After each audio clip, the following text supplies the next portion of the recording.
What is going on, everyone? Welcome to Lost in the Dark podcast, and hopefully this is going to work as our first ever video Skype call podcast with Aaron and I. And yeah, we were just talking about a little bit about the new Black Dahlia Murder album, Verminous. Okay, so you were just saying that now, first of all, this album isn't out for another couple of days. It's out April 17th. And you were just saying, you know, you've heard Verminous a million times, the title track. And then Child of the Night, and that you were hoping that it would kind of like lead into more on the album and stuff like that. Well, I can tell you right now that I think that the track before, okay, so it goes Verminous, track called Godlessly, and then Removal of the Oaken Stake, and then Child of the Night. Removal of the Oaken Stake, I'm not gonna give it away what it's about yet. But some like vampire type stuff. If I had to guess. Okay. There you go.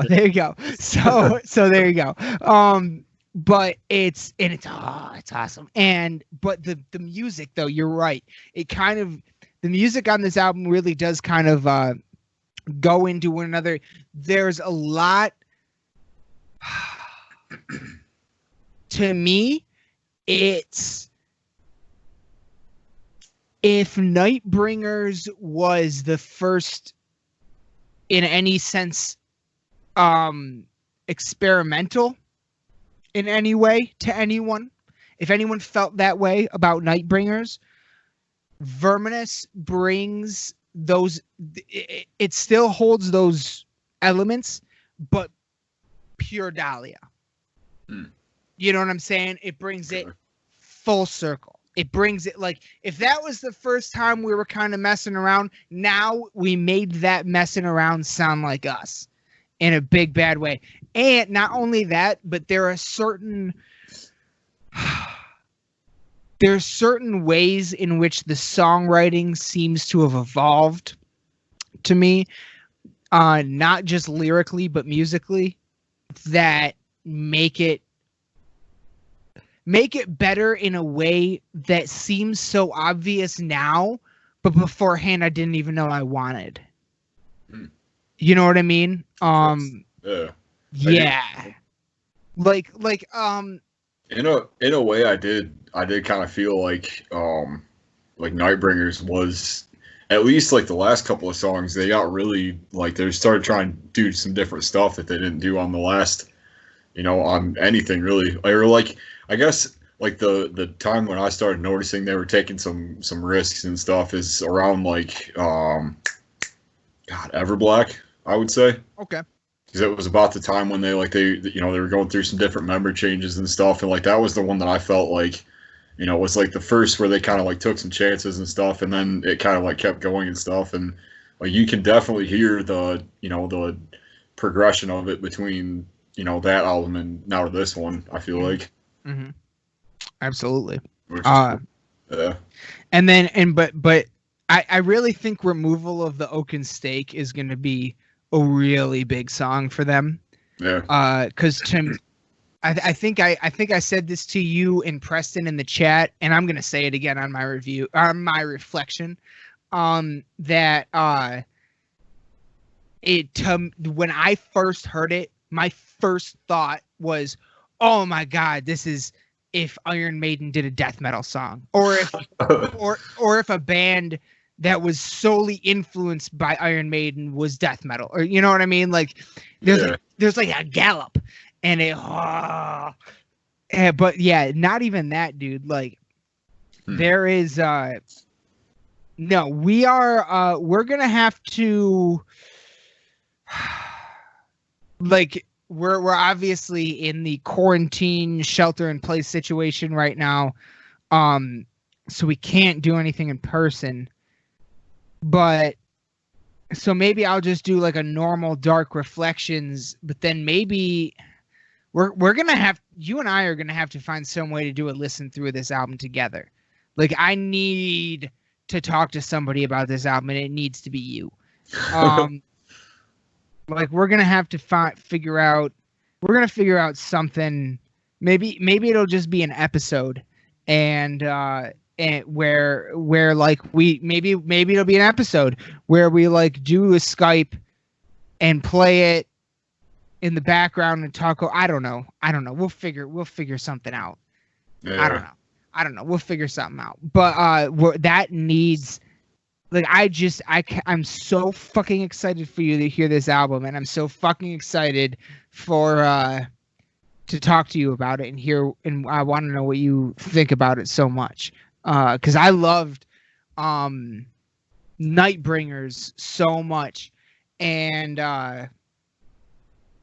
this one, man, is like, you know what I was gonna say to you? That's right. This is what I was gonna say to you, because I feel like this has almost been a theme.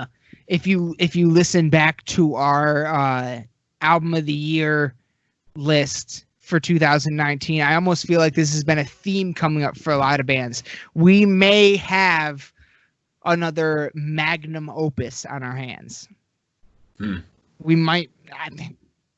I cannot wait to hear what you say about it. But to me, this thing is special. Like, I really think this one is something else. There's two things to me that I keep hearing about it, which from never listening to it is hard to kind of like say yes or no to. Mm-hmm. But the first thing is, like, I keep hearing people say like it's pretty polarizing for some reason. Like there's things about it that are like, I don't know. There's one track where Trevor does a kind of like a more yelly vocal style than the normal. Yeah. Sort of. Some of the time. But other than that, I don't know. You know, what the fuck is polarizing for people? If I like it, I like it. What the fuck? Yeah, I don't know. Like, it was just one of those things that I kept seeing on, like, you know, posts and stuff, and if people making comments about it. But the other thing was that it had, like, elements of, like, the first record on it, which is cool to me. And especially hearing, like subject matter and stuff, and, like, for that song you were talking about, like, that's... Like, I went back and listened to Unhallowed recently, just because it's fucking sick, even still.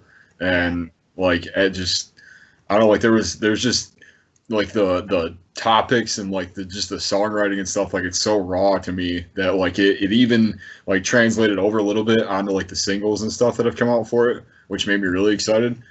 So I like that element a lot, because, like, they haven't done any big like vampire songs or anything like that since that album, really. Yeah. And those were like some of my favorite songs. So and I guess in a big bad way, that's what you and I, at least, when we refer to something as big as a magnum opus, we're saying it has elements of everything you love about them from the past, but yet they take a step forward as well. So there are definitely elements of Everblack, Nightbringers. I even picked up a little definitely picked up a little bit of miasma. A little bit. You know what I mean? Like, to me, at least. Just to me. But yeah, it is a very, very, when you consider, you know, everything that's going on, for them to really, yeah, and obviously this album was done and written long before any of this shit happened. Yeah. For this to come out right now, though, and for it to be this fucking banging, like, yeah, man, I just can't wait I mean, honestly, I'm more excited for you to hear it than anyone else in the world.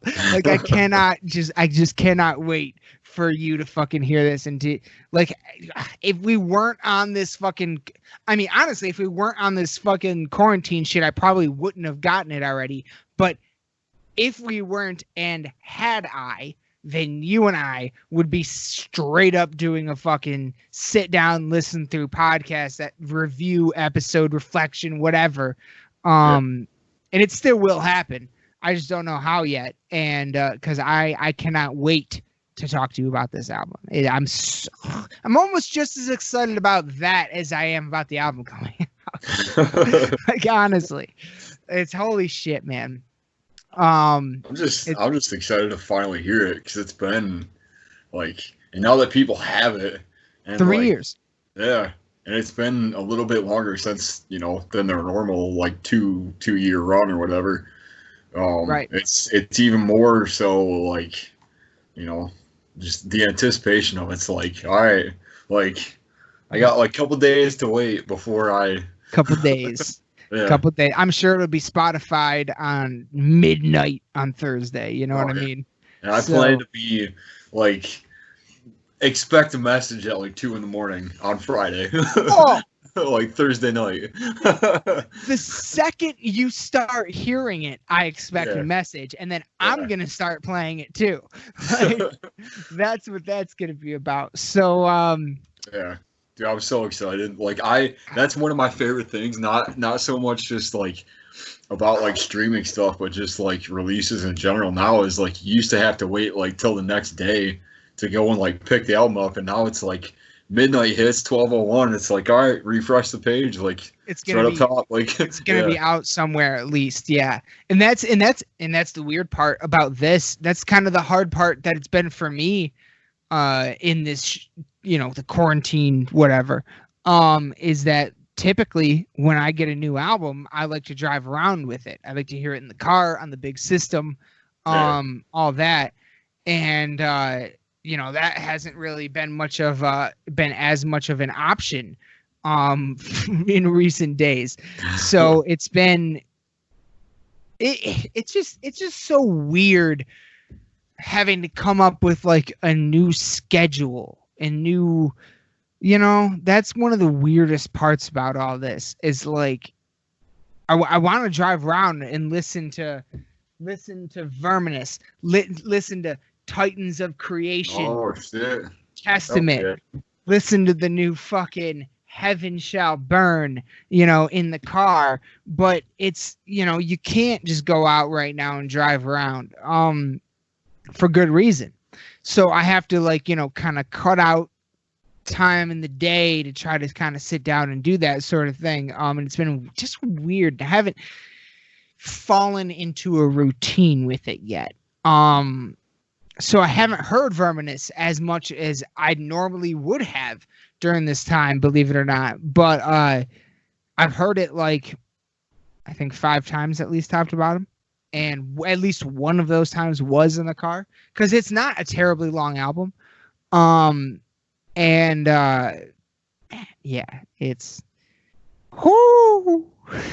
like, it's up there, man. It's so good to hear something I like so much, a new piece of art during this time right now. It's fucking very exciting and helpful. Yeah. Helpful, no doubt. Yeah. What? Go ahead.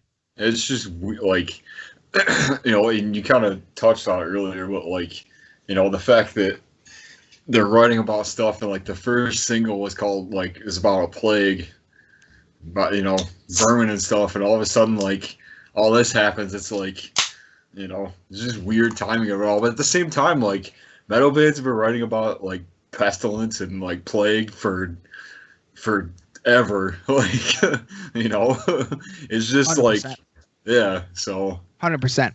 I mean, yeah, absolutely. I actually just listened to the new, shout out to Dean Del Rey once again in the Let There Be Talk podcast. Did you see who he had on today? I haven't watched his up in a minute. Brian Schlegel. Yeah, damn. Founder of Metal Blade. Yeah, that's gotta be really good. Oh, I'm halfway through it, and it's fucking outstanding. Nice. Fucking outstanding. So because it's part of the fact that the Murder in the Front Row documentary is getting released on streaming and DVD on April 24th, and I'm actually going to pre-order that. Oh yeah.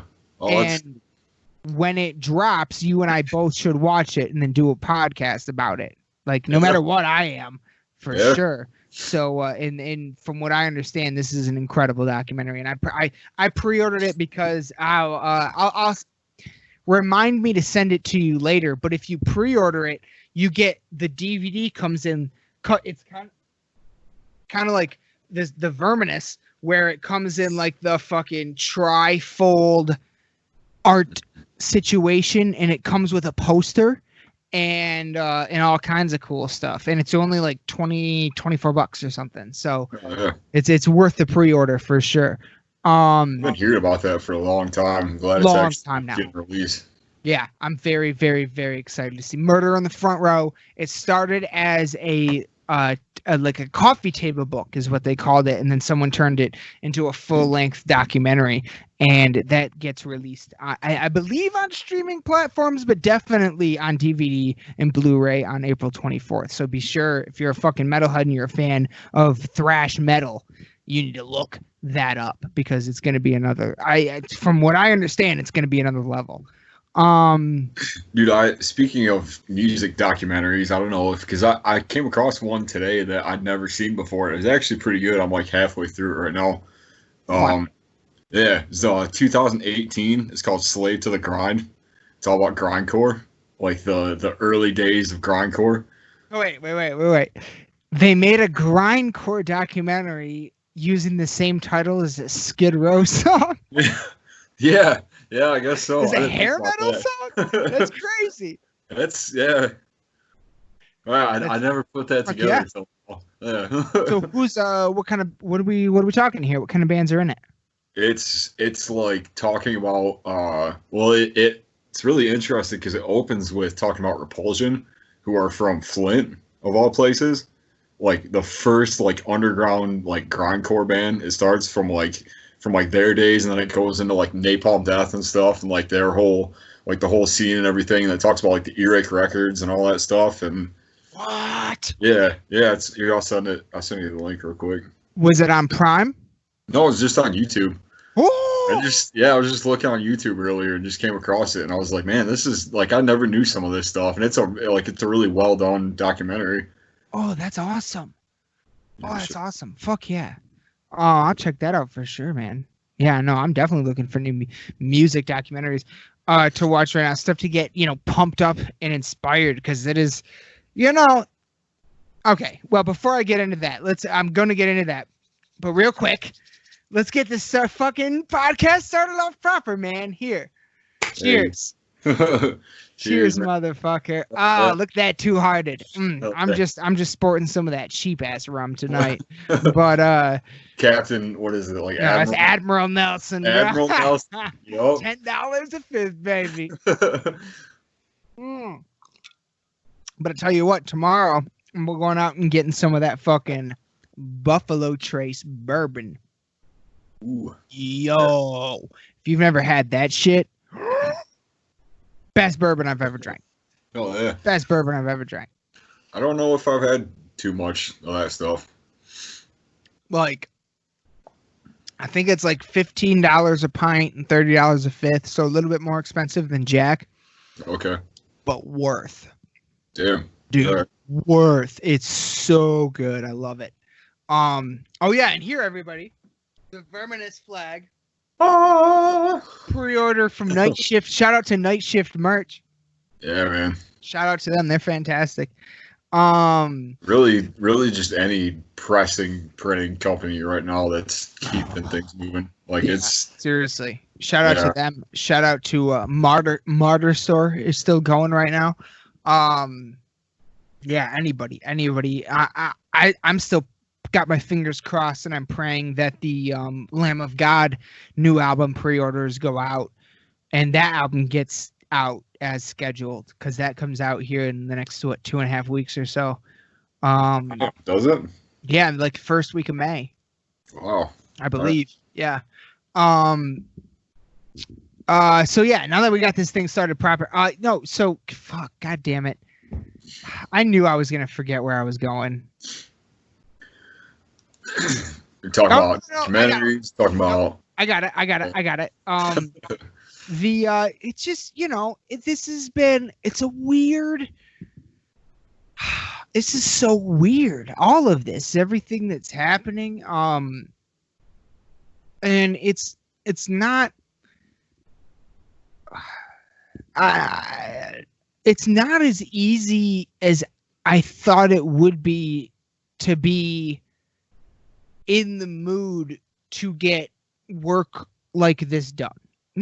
It's not work doing a podcast, obviously, but to be creative, to do the album reflections and to write and to play guitar and all that stuff. Like, I don't know. And I heard someone on another podcast talk about it, and they're like, you know, this is like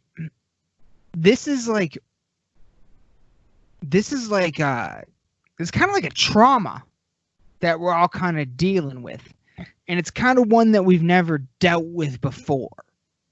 So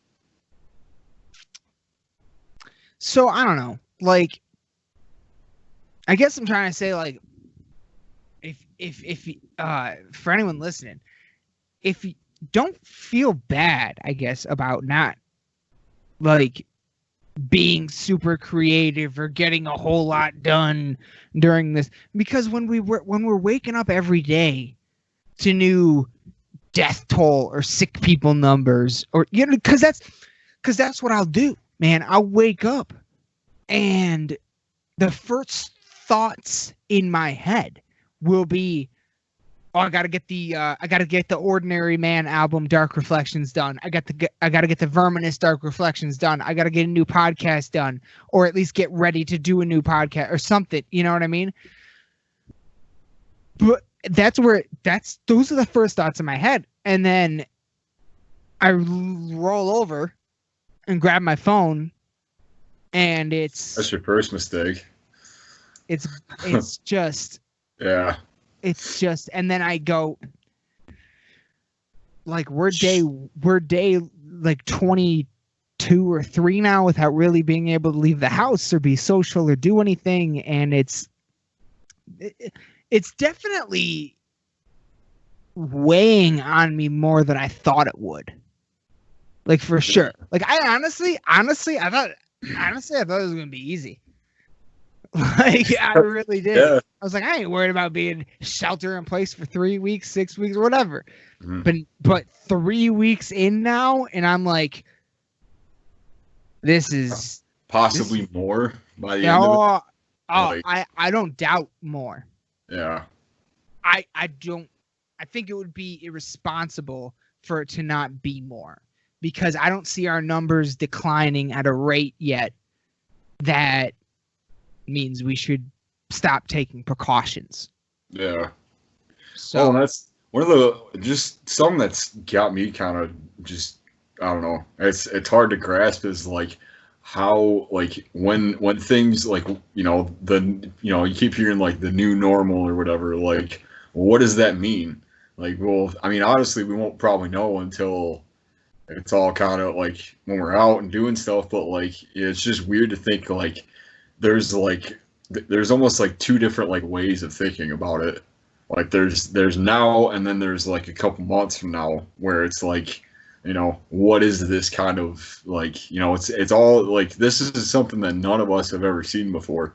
And, you know, I don't really care, like, you know, as far as like, I mean, we've had, you know, epidemics and stuff. We've had, you know, in history, things have happened, but nothing that's been really like this, that's been like, you know, a natural thing like that's, you know, that's changed overnight pretty much. And so it's, I don't know, like I'm kind of in the same boat. Like sometimes it's hard to feel like, you know, like you know, you want to get stuff accomplished and you want to, you know, take advantage of the time that you got, because ultimately, like, you know, this this time that we have is like is unprecedented, really. And like it's a weird thing to have so much open time, and when you have that, and when you finally run through and do everything, and like day to day kind of stuff, it's like, well, now what? Like, so it's yeah. Absolutely. It is not. It's just right.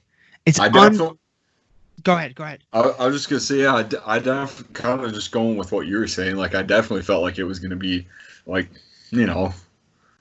like I've stayed home for however long before, like, what, yeah. But it's I feel like it's kind of everything else that really tends to kind of wear on you after a while, and I think the trick is finding a way to kind of block it out, and 100%.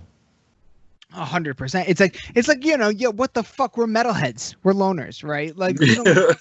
Go out much anyway, unless it's a concert, or if we got a couple friends we want to meet at a bar, or if we got band practice or a podcast, or these things that we do. But then but then all of a sudden, for people like us, when those few things that we do get taken away, then all of a sudden it's like, yeah, I got nothing. Like nothing all of a sudden. And it's not just us. It's a lot of people that have nothing all of a sudden. And yeah, man, like it's what I see today, like fucking 1 in 4 people in Michigan are on unemployment right now. Yeah. Those are crazy numbers, people. Like, I don't think you understand.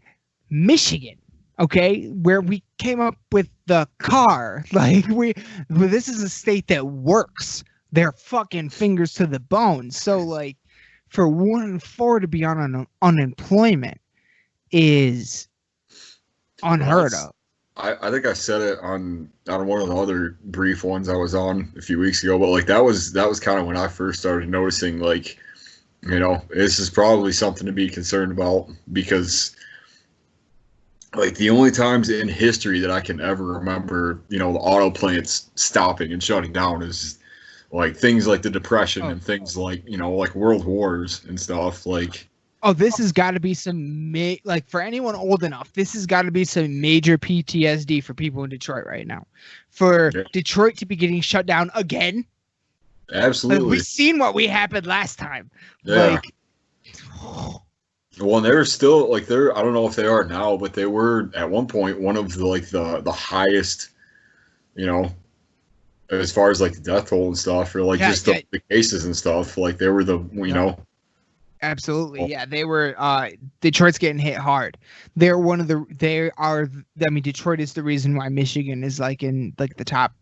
I don't know what it is today, but has been in the top 2, 3, 4, 5 of COVID cases consistently. And it's because of the cases in Detroit in general. And it's yeah. It's a hard thing to grasp. Yeah, absolutely. It is a hard thing to grasp, and and what was crazy is when all this started, when our cases here in Michigan like went from 3 to over 1,000 in like a week. I started thinking like 7 degrees of separation, right? Like if there's 1,000 people in just 1,000 people in Michigan infected, not even dead, just infected, odds are I know one of them or know one person that knows one of them. Just by statistics. That's just statistics. Yeah, you know what I mean? It's just crazy. And now 3 weeks later, we're knocking on 30,000 cases door, and we're at, knocking on 2,000 deaths door. So in just a few weeks. Yeah. In just a few weeks, Like, that ain't no fucking flu season, motherfuckers. Like, I don't know what to tell you. That ain't no flu season. So this is much, and this is one of those things where it's like you've kind of you evolve. This is an evolving situation. It started when I'll be the first to admit, when this started, I was like, oh, here we go. The next West Nile, the next Ebola, the next swine flu, H1N1, mad cow. You know, every 2 years, it seems like the media needs a new disease to boost up their ratings. And then March Madness got canceled. And then the sports teams started getting shut down. And then the concerts started getting canceled. And then the Olympics. And then all of a sudden, this became something unprecedented in American history. As far as I know, at least in terms of modern day, for sure. So, no, this is something unlike anything we've ever been through. And,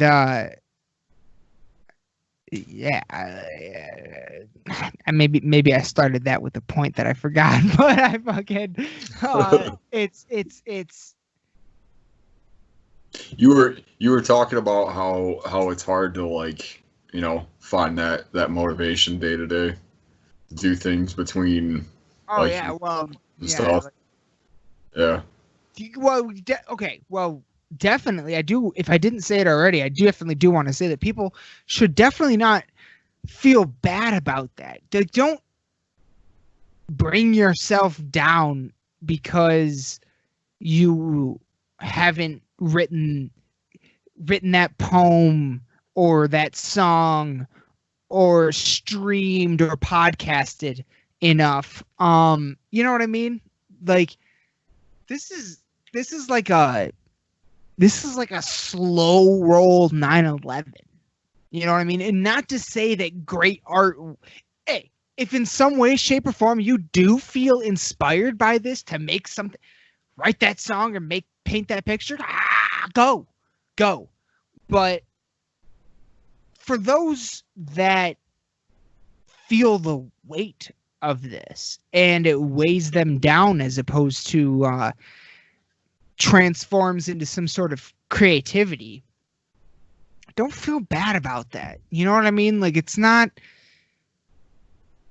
This is like a slow roll trauma. Every day, we don't know if it's gonna get worse or better. Nobody knows how long this is gonna last. You know what I mean? Like, I don't know. It's I'd been trying hard to not, you know, be like that with myself, because at the same time, like, you know, you gotta, I mean, like, it's all a matter of finding things to kind of do in the meantime, but it's also like, you know, trying to keep normal in a non-normal space, which is kind of hard to hold on to after a certain point. Absolutely. And that's something that I've been having a hard time with, as far as, like, you know, wanting to do things and wanting to, like, you know, be creative and stuff, at the same time just not really finding that thing that, like, really, you know, gets me going with it and stuff, which is why I've been looking into different things to kind of, you know, like, different albums or different, you know, just things that I wouldn't normally do to try to, like, you know, like, keep that kind of moving. But, you know, after a certain point, it's like, you know, it's just hard to, like, push past that, I guess, if that makes sense. Like, no, totally makes sense, and to me, and but also, and again, I heard somebody else say this on a podcast, and it made me feel better, because I didn't, I'm not even doing, to be honest, I'm not even doing that as much as I want to be. I just showed you 3 brand new, incredible, like, I've heard them all at least once, top to bottom, incredible albums that I have, brand new, and I have not listened to them nearly as much as I've wanted to. But what I have done is the media that I have consumed, the pop culture that I have consumed, has been the pop culture equivalent of comfort food.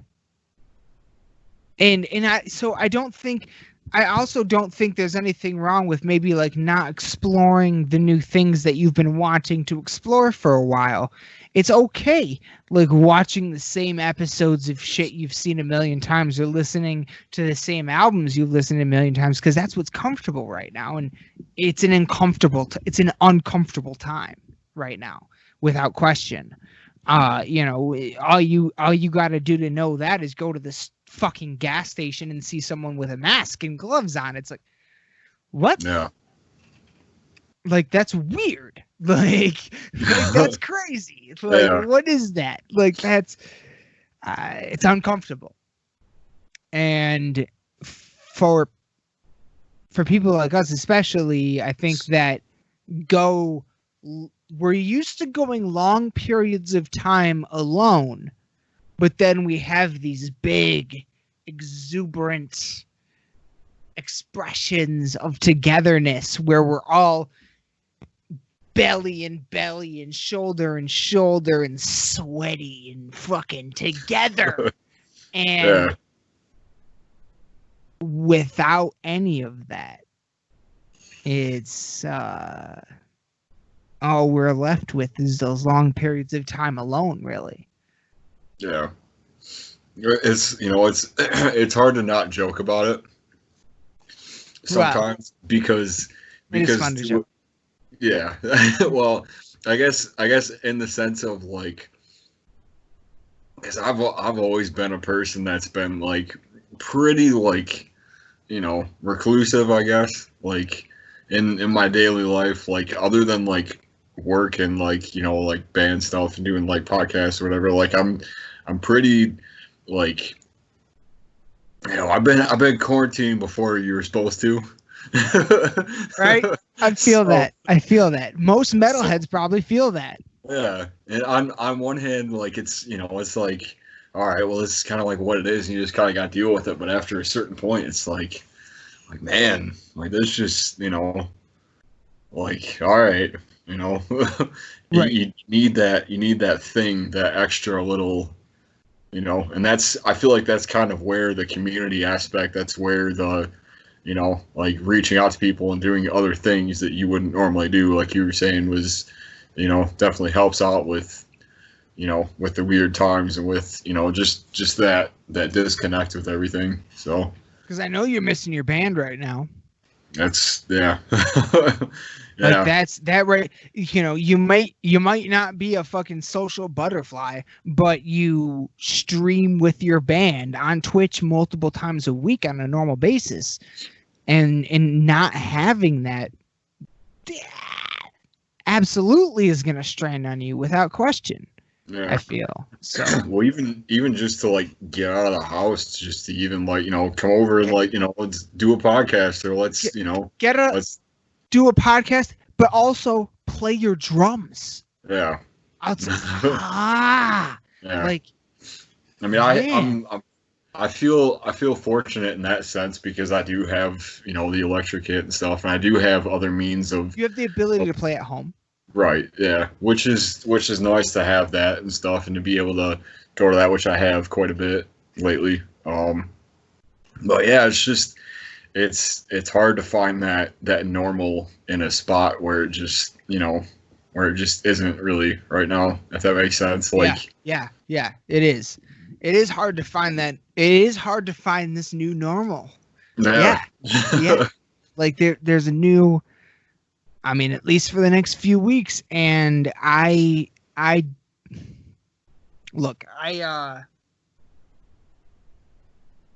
don't, and I've said this already, but I don't see us waking up on May 1st going, whoo, that was crazy.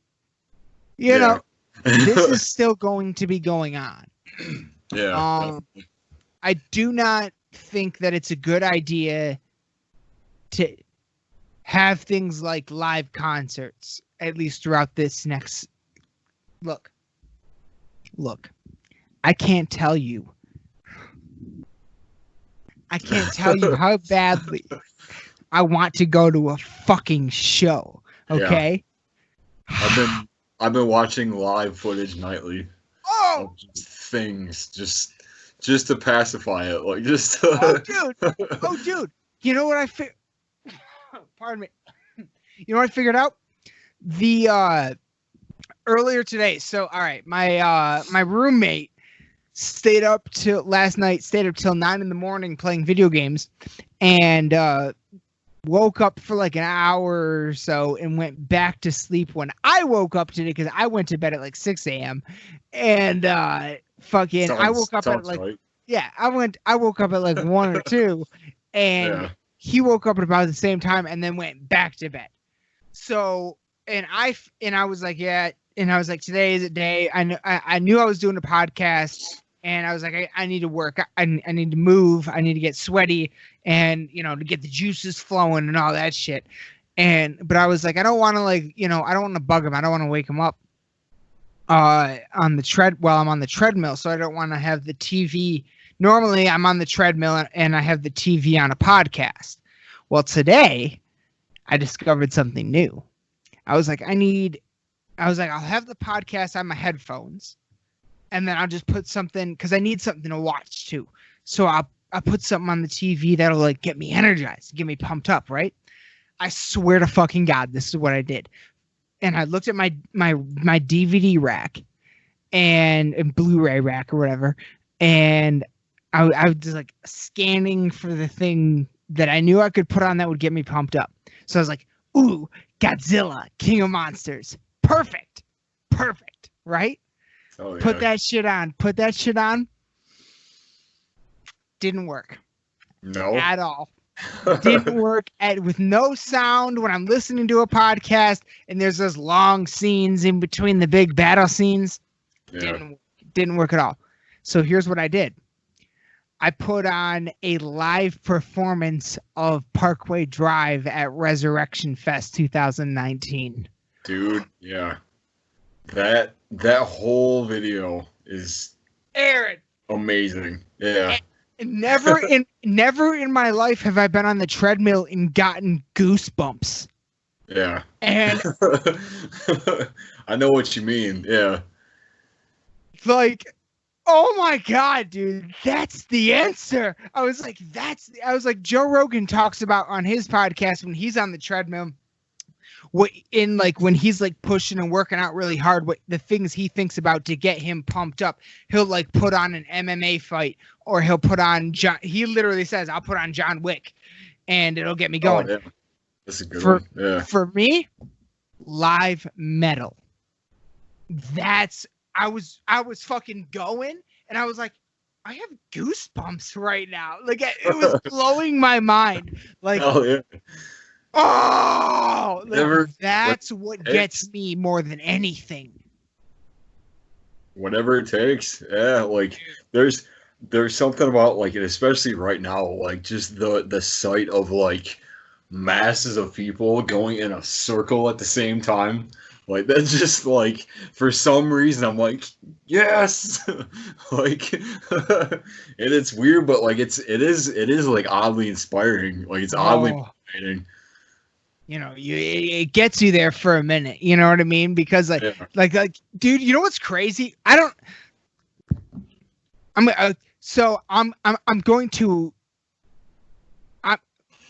going to answer this question, but then this question goes to you. The question is, what have you been listening to? Hold on though. What I've been listening to, like not even what I've been listening to lately, but like every single fucking day when I wake up, literally for the last like 3 or 4 days, the song "The Void" has been stuck in my head by Parkway Drive ever since the Viva the Underdogs documentary was live streamed and you and I watched it. It's alive. Can you feel it? Take me home. And then the fucking hope for the hopeless. Are you fucking kidding me, dude? Oh my God. The Void Ire, the album Ire by Parkway Drive. Like that shit has been keeping me going right now. Did you? Now, my question for you is because we watched that live stream, were you able to watch the whole thing, or did it cut out?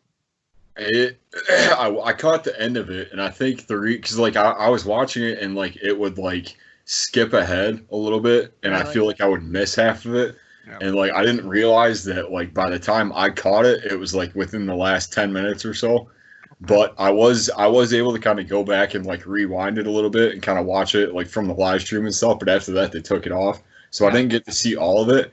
But what like because on Spotify and stuff, they added the whole set list from it and stuff. So that's been dude. They're such a good live band. Oh like, my God, dude! Crushed and crushed to absolute power live. Just yeah. Oh, like it's no, dude. I jumped into the live stream like 30 minutes. It must have been 34 minutes in, and then I just immediately went back to the front. So I only got to, I think it's about an hour long. So I only got to about 34.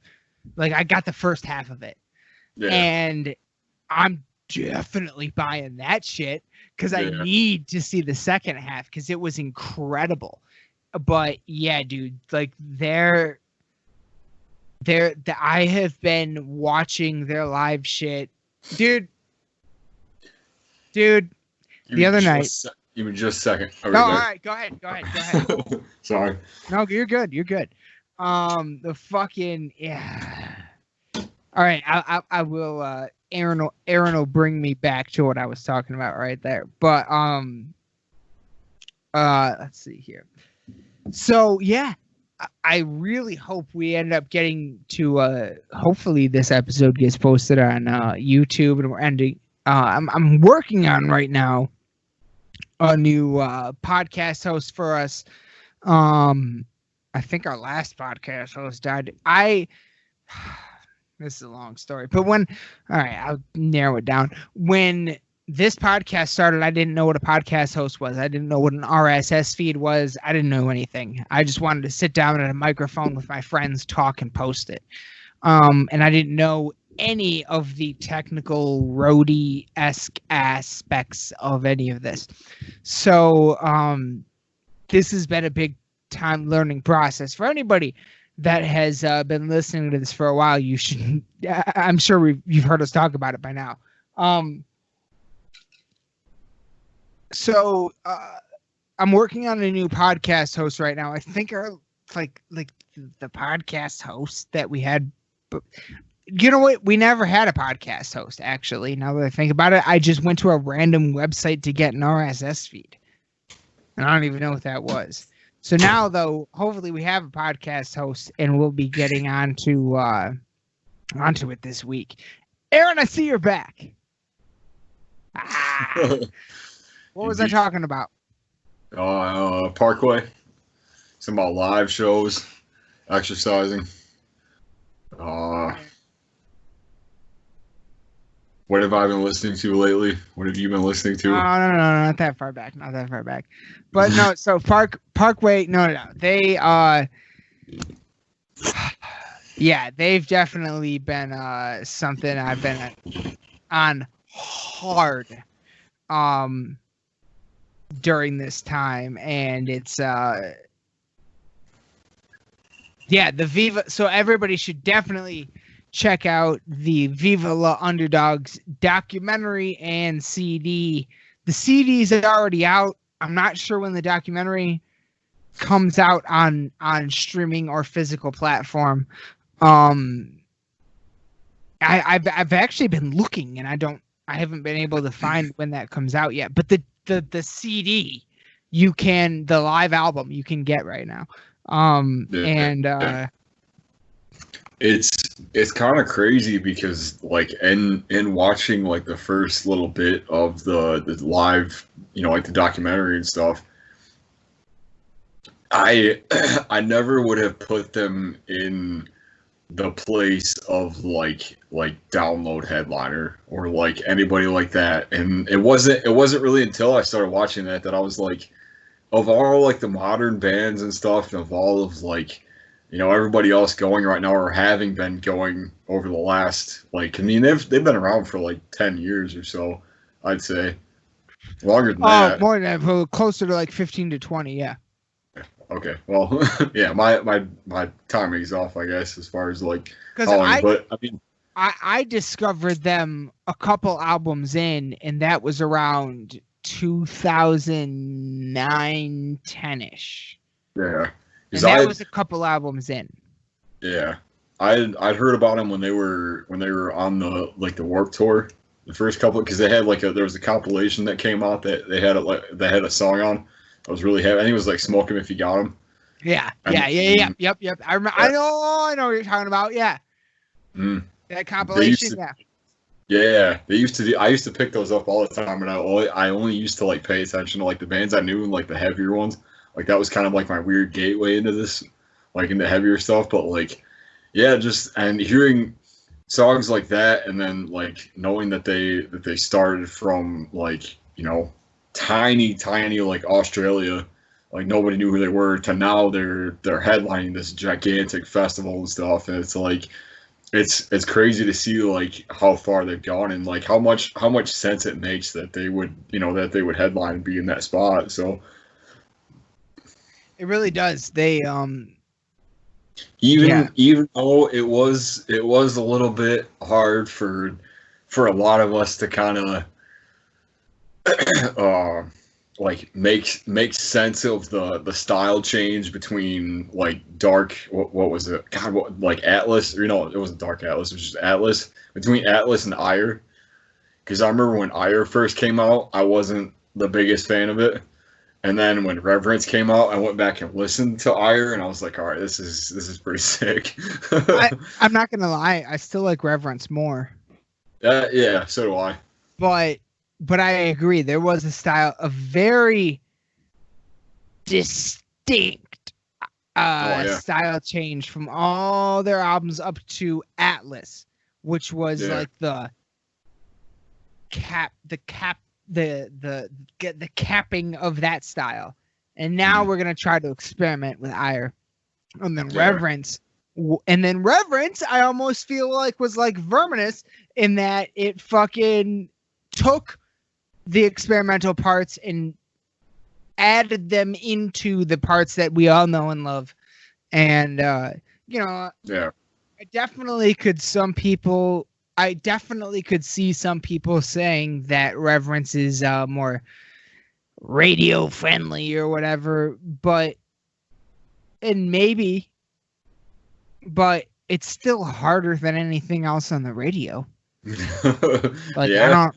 Yeah. You know what I mean? Like it's still like virtually it's still a Jamie Josta song ending up on the radio pretty much. You know what I mean? Like it's, so if that's the case, and if the kids that hear that on the radio go, "Ooh, what the fuck is this?"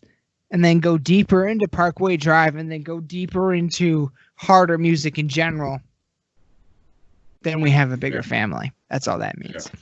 So I'm all for it. And like I'm gonna say that like Wishing Wells has become one of the best openers ever. Yeah, dude. Oh, I love Wishing Wells. Like, I love Wishing Wells. Yeah, the whole thing about it, and like just even like the build up to the end of it, and like just how it all like opens the album up, and then it goes into like, I don't remember what song is after that, but yeah, I really need to go back and listen to that because I haven't really given Reverence. Yeah.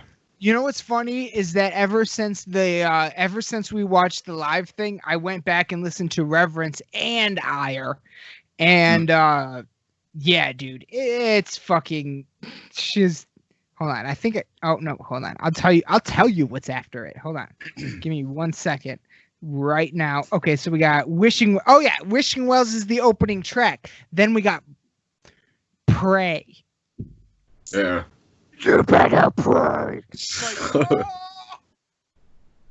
Like, dude, and then Absolute Power, Cemetery Bloom, The Void. Like, dude, it's a good album. It's a good album. Reverence is a good album for sure. What though? So everybody should check out Viva La Underdogs documentary and live CD, Parkway Drive. Absolutely.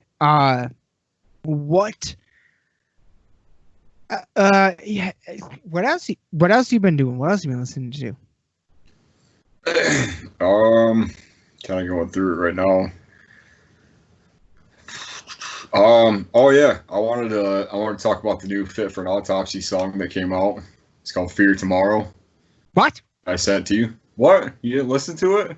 I must have missed it. I didn't know if Fit for an Autopsy song came out. Yeah. You sent it to me? Yeah, I sent it to you and Preston, I think. Fuck, I must have missed it. Damn it. Yeah. I'll send it again, but yeah, I've listened to it a few times, and it's like it kind of sounds like I mean, and I don't say this to any discredit, but it sounds like it could have been a B-side to Sea Charged Beast. Okay. But it's also very like, you know, it takes that that sort of like political awareness kind of sound like lyrically to it, and it puts it to this like just like crushing music, which is really cool. It has a cool like, I don't know, just has a cool just atmosphere to it. It's really heavy. And that came out, what was it? It was April 6th, so a couple weeks ago. And like I remember when I was sitting, like I was just kind of like scrolling through stuff one night, and all of a sudden I saw like oh, they released a new song, and I was like, oh shit. And then I listened to it and I was like, man, like this is like it's cool that there's so many bands that, you know, I mean, we talked about it as far as like the, you know, like the top of the year and stuff and everything, and I think we talked about it with Fit for an Autopsy and with bands like, you know, Thy Art and everything, who I'm still kind of surprised they haven't put out anything new during this time, but I'm sure they will.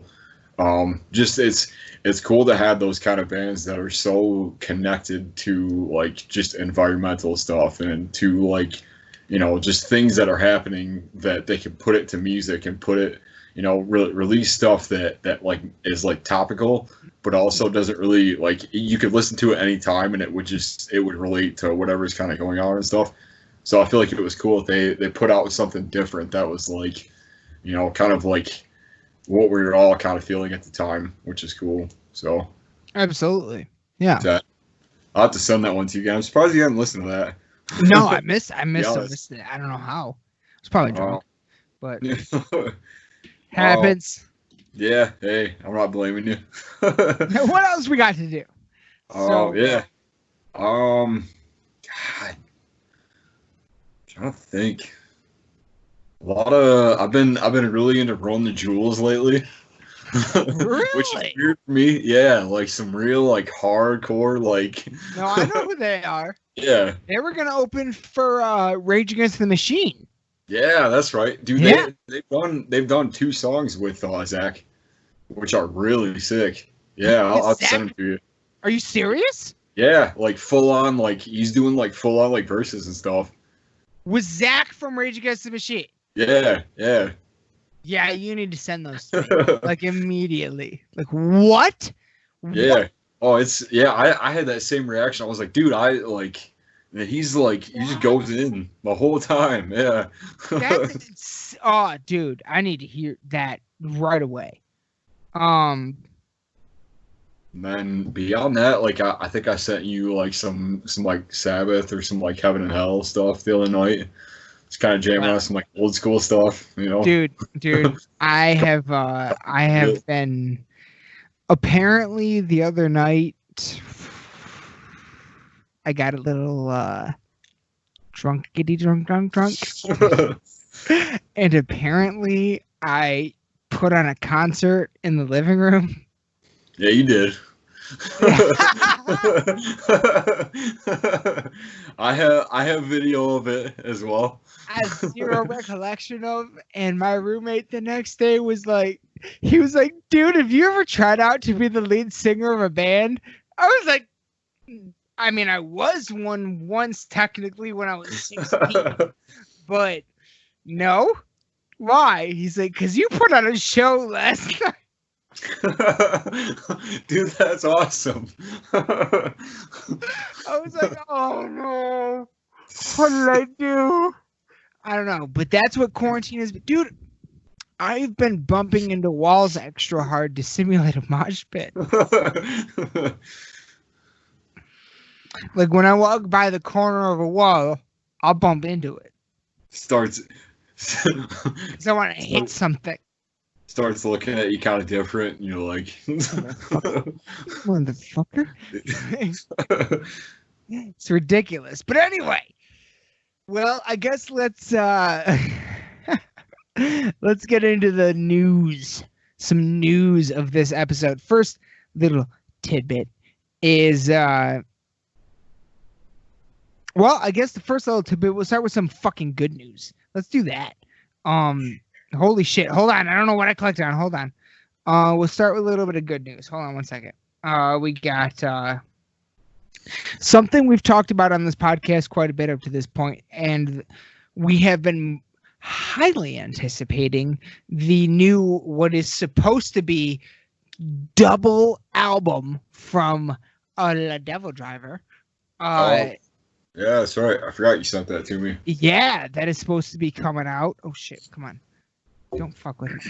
Devil Driver just posted 6 days ago now a picture right here of Dez. It's their most recent post, and it reads, "Hang tight. The boys are going to be throwing something at you within weeks. So turn on notifications and tag them with hashtag Dark Groove on all your @Devil Driver posts, and get ready. There's a storm coming at Napalm Records." So fuck yes. Fucking fuck yes. Finally. Yeah. Finally, we have at least some word from Devil Driver that new music is on the near horizon, because I have been waiting for this for over a year now. I knew that they had been working on an album, and then it became a double album, and then it's, yeah, this is just insane. So I cannot fucking wait for more, for a single, for anything. I'm very excited for the next Devil Driver album, because I mean, we've been talking about this since Outlaws came out. And honestly, I thought it was gonna be like following within the next like couple months of that album, but it never ended up happening. You know, and I think a lot of people did. You know what I mean? And it's one of those situations where I loved everything they did so much, and then part of the band broke up, and then they released the album Trust, and I didn't like that one so much. Yeah. But then they released a cover album, Outlaws Till the End Volume 1, which I liked a lot. Like a lot. But it was a covers album. It wasn't original music. Mm-hmm. So, but it made me that much more excited about the next Devil Driver album. So, I just hope that before the end of May, we get, a single, an album release date, an album title, a track listing out, and an album cover. That would be fucking fantastic. So yeah. Fingers crossed for some new Devil Driver coming soon. Yeah, I need to go back and listen to them. It's been a while since I've gone through their discography of stuff. You want to have, hey, if I'm honest. You want to have some fun for a minute, Aaron? Yeah. Let's do a quick Instagram. Hold on. All right. Oh, hold on. What's going on, everyone? This is a live Instagram right now, and we're doing our first ever video podcast. Check this out. There he is! What up? There he is! What's going on? Aaron is here, and we're doing live. I'm here, but I'm not here. It's weird. Exactly. Tune in, see what happens. Tune in and see what happens. Fuck yes. That's what's going on right now. New episode coming very soon. Rah. All right. There we go. Oh, yeah. Why not? Oh, shit. Did you just crack a new one, my brother? Cheers, motherfucker. Cheers. Cheers to you. I'm sorry. No. No, you know what's crazy is I actually started drinking a little bit too hard lately. I like that shit. It's some good shit, bro. I don't drink many IPAs, but when I do, it's usually too good. Yeah. Okay, so we talked about Devil Driver. Whitechapel today released a new single, which was ultimately turned out to be a cover of Hickory Creek, an acoustic cover. Yeah. Did you listen to it? Honestly, I haven't yet. I haven't listened to it either because I've heard Hickory Creek and I like it. Yeah. I don't know if I need to hear the acoustic version. You know what I'm saying? Like they yesterday they were like, "Ooh, new Whitechapel single," and they're like, "Oh, it's a cover of one of our other singles," and I was a little disappointed, so I didn't end up listening to it. But that happened, and that's another album I need to go back and listen to. I haven't dug that one up in a while. That's an album I still need to purchase. Really? So maybe I'll do that. Maybe that's one I'll get into during quarantine. That's a good idea. Yeah. It's really good. No, I want to hear it really bad. Yeah. Have you heard it all the way through? Yeah, or not? One time. Okay. One time, and I liked it a lot. I heard it one time, top to bottom, so far, and it was a while ago now. But I remember going, "Damn, that was better than I expected it to be." Yeah. So there's definitely it has its moments. I'll say it's like if you're looking for like traditional like Whitechapel like This Is Exile kind of stuff, like it's probably not really for you. But if you like their last couple of records, you'll probably really like this one. Probably a lot more than their last couple, if I'm honest. It's in my because I love This Is Exile. I kind of thought New Era of Corruption was better.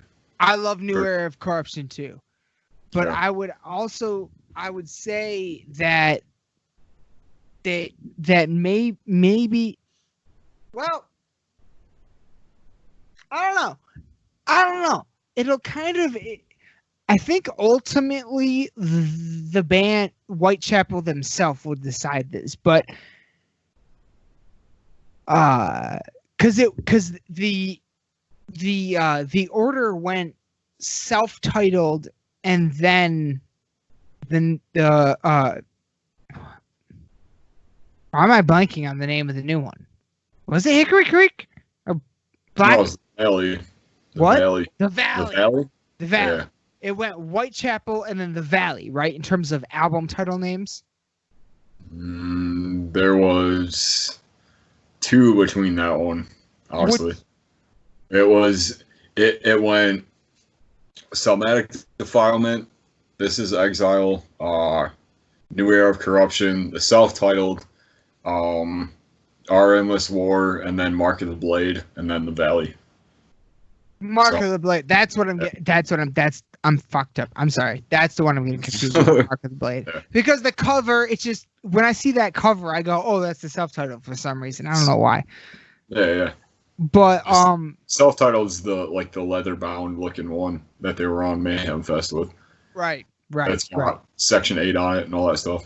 Right. I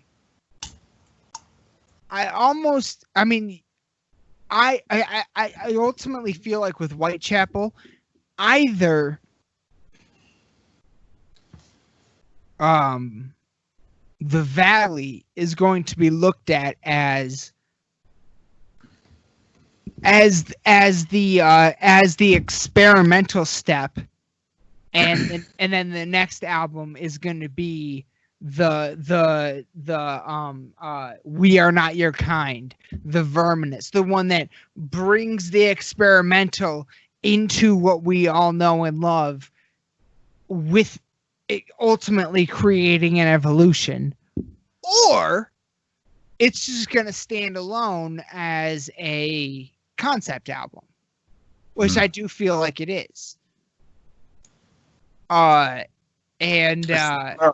not sure, because they definitely, like, between Our Endless War and Mark of the Blade, I feel like was probably when they went their most experimental. Like, if you could even really say that, I guess, like, they're most like open as far as like musically. Mm-hmm. Like they took a lot of chances with it.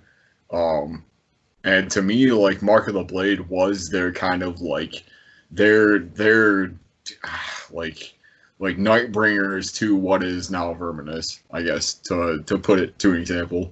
Because I feel like there was definitely elements of what they were trying to accomplish on Mark of the Blade, but I feel like it was a bit more of like a storytelling aspect when it got to the Valley that they hadn't really ever touched on before.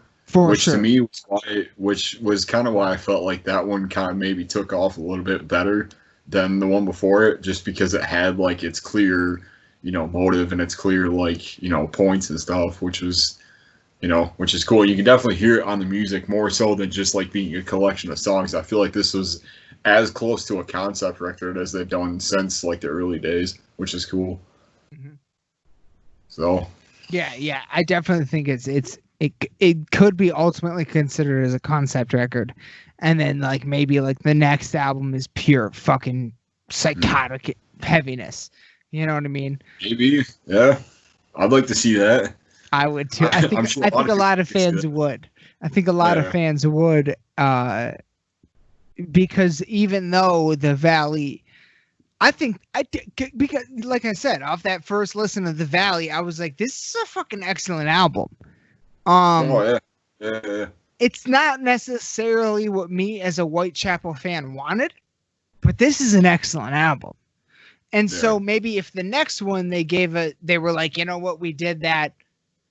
Let's do what we want to do, which is probably all like a lot of, let's just get heavy, which is what the fans want. Then that would be cool too. But I thought, it's a good, So the new, but they did release and that kind of goes against that theory. The fact that they released an acoustic version of one of their songs today makes me go, they're probably not going to go in that direction. Like, at all.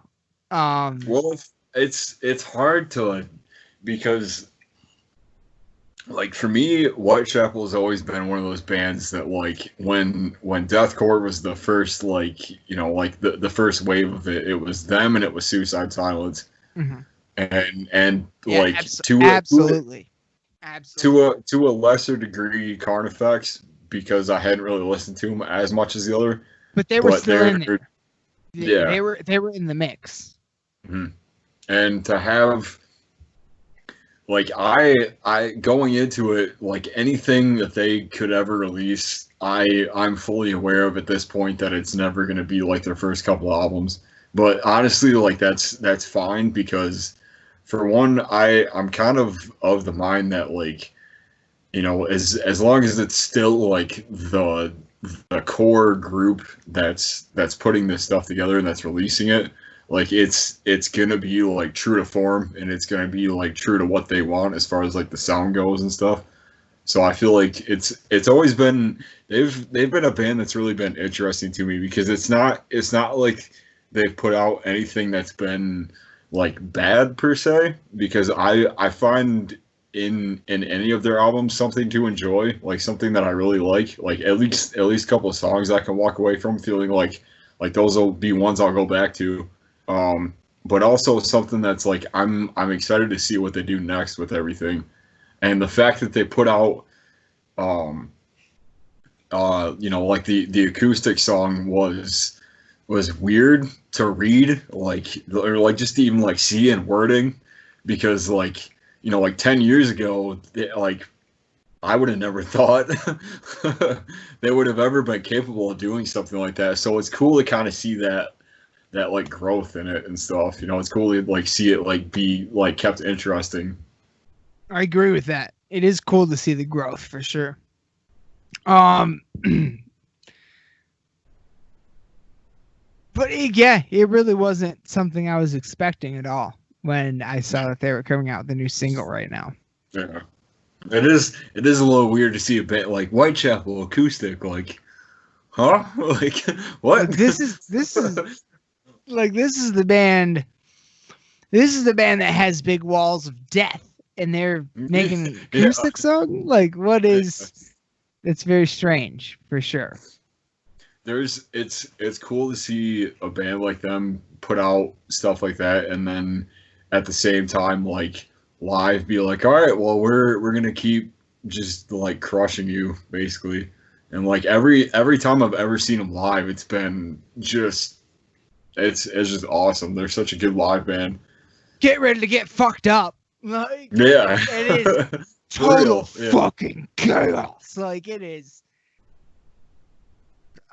Like there is a video on YouTube of Preston and I in a Whitechapel pit at Mayhem Fest that a complete stranger took, that we found ourselves in, and it is a wall of death, and it is it's my favorite YouTube video ever. Like, me and Preston literally falling out of a fucking pit in total fucking chaos, dude. It is.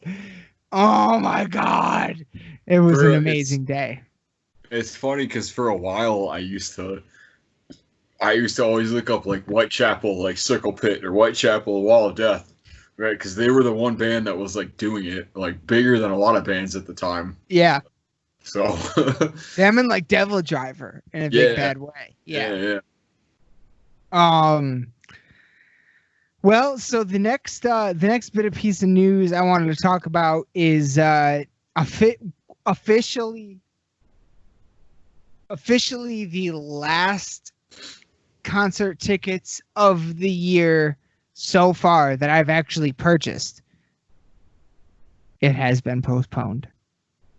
The Testament, Black Dahlia Murder, Municipal Waste Show at St. Andrews Hall in Detroit, and the entire tour. Yeah. The Testament, the Dahlia tour supporting Verminous, the Testament tour supporting Titans of Creation has been postponed. We don't know. That's all we know. That's all we know. We don't know when the new dates are. We don't know if the new dates are. But once all this started, I stopped buying tickets, and those were the last tickets I had. That show was scheduled for May 17th. So that means in my May 17th, that means if we get a show, the earliest possible show that we want to go to is June Knotfest. So I'm still like, hey, bro, so am I. So am I. Yeah. So am I. But honestly, if you gun to my head, do I think that's gonna happen? No. Yeah. I don't think that's happening. Yeah. I don't think the Megadeth Lamb of God tour is happening. I don't think the Poison Motley Crue Def Leppard tour is happening. I don't think any of those are happening, honestly. Yeah. And I genuinely fucking pray that the Parkway Drive Hatebreed show is still gonna happen in like I think it's August or September. But I don't know. Yeah. I don't know. I don't know. It's hard because I like the only ticket, and it has a weird story to it because the only ticket that I ended up buying was for Knotfest this year, and when I did it, I fucked up and I bought the one that was in Canada.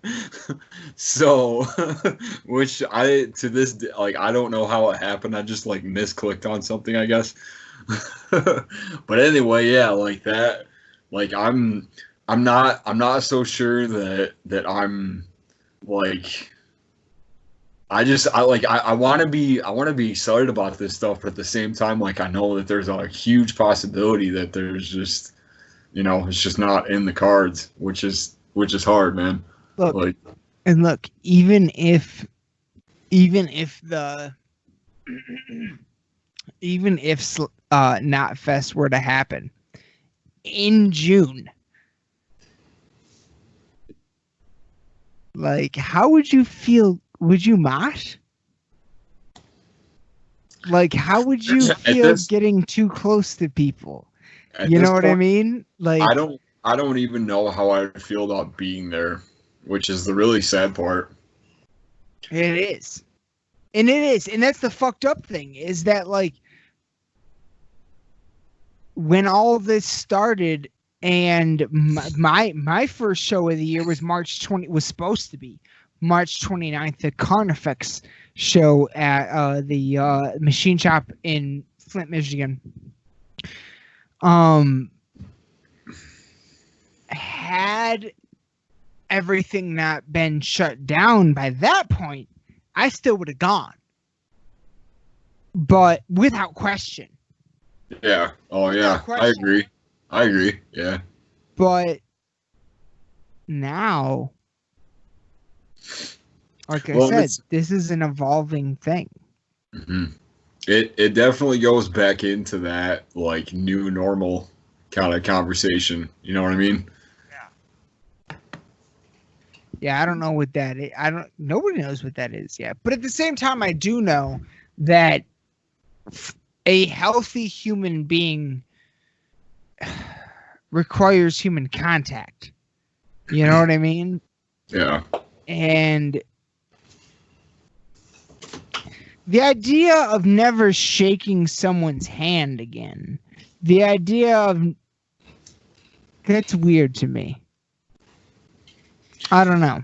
I read something the other day that like the handshake when I guess to kind of go with what you're saying, like the top, like what we're talking about, like the handshake was at one point to show like friendliness, to show like that person was like it was just to like display like friendship between two people basically. Mm-hmm. And now that we don't have that, it's like just even like it's weird that like there's this like stigma, not in for lack of a better term, I guess, to like just even being like within like arm's reach of somebody else. Like that's the thing that's just got my like it doesn't make sense to me, because at one point like we were like just last summer we were standing on a hill like watching bands, watching live music, being part of stuff. And then Aaron, a year ago this week we were at the Hatebreed 25th anniversary tour. Yeah. Taking pictures, arms around Jamie Jasta and everybody else in Hatebreed, and fucking in the pit 1 year ago this week. Yeah. Like that show, like I still like I get goosebumps thinking about it, to be honest. Like I get chills thinking about it, because it was such a it was something else entirely. Like that was an amazing night. Yeah. That was an amazing fucking. And I don't know if it would not to get off on a tangent or anything like that, but like, but like just to have had, because the first time that I went to Harpo's, it wasn't it wasn't really what I thought it was gonna be. Like I enjoyed it. I thought it was fun. Like I thought it was cool. Like just to like see the building and to like see all like the history and stuff. But like it wasn't what I thought it was gonna be really. And the first time it was like Devil Driver and Revocation and I think I don't know somebody else. I'm not sure. But then the second time it was for the Hatebreed show, and it was them and Cro-Mags and Terror and Fit for an Autopsy and stuff. And like just the fact that like at one point like that was just the biggest thing that I had to attribute to that place, and then all of a sudden it's like, well, now that's just not a thing anymore. Like now I just can't do that. It's like you almost don't really believe it to a certain point. And honestly, that's something that scares me most. One of the things that really worries me with all of this is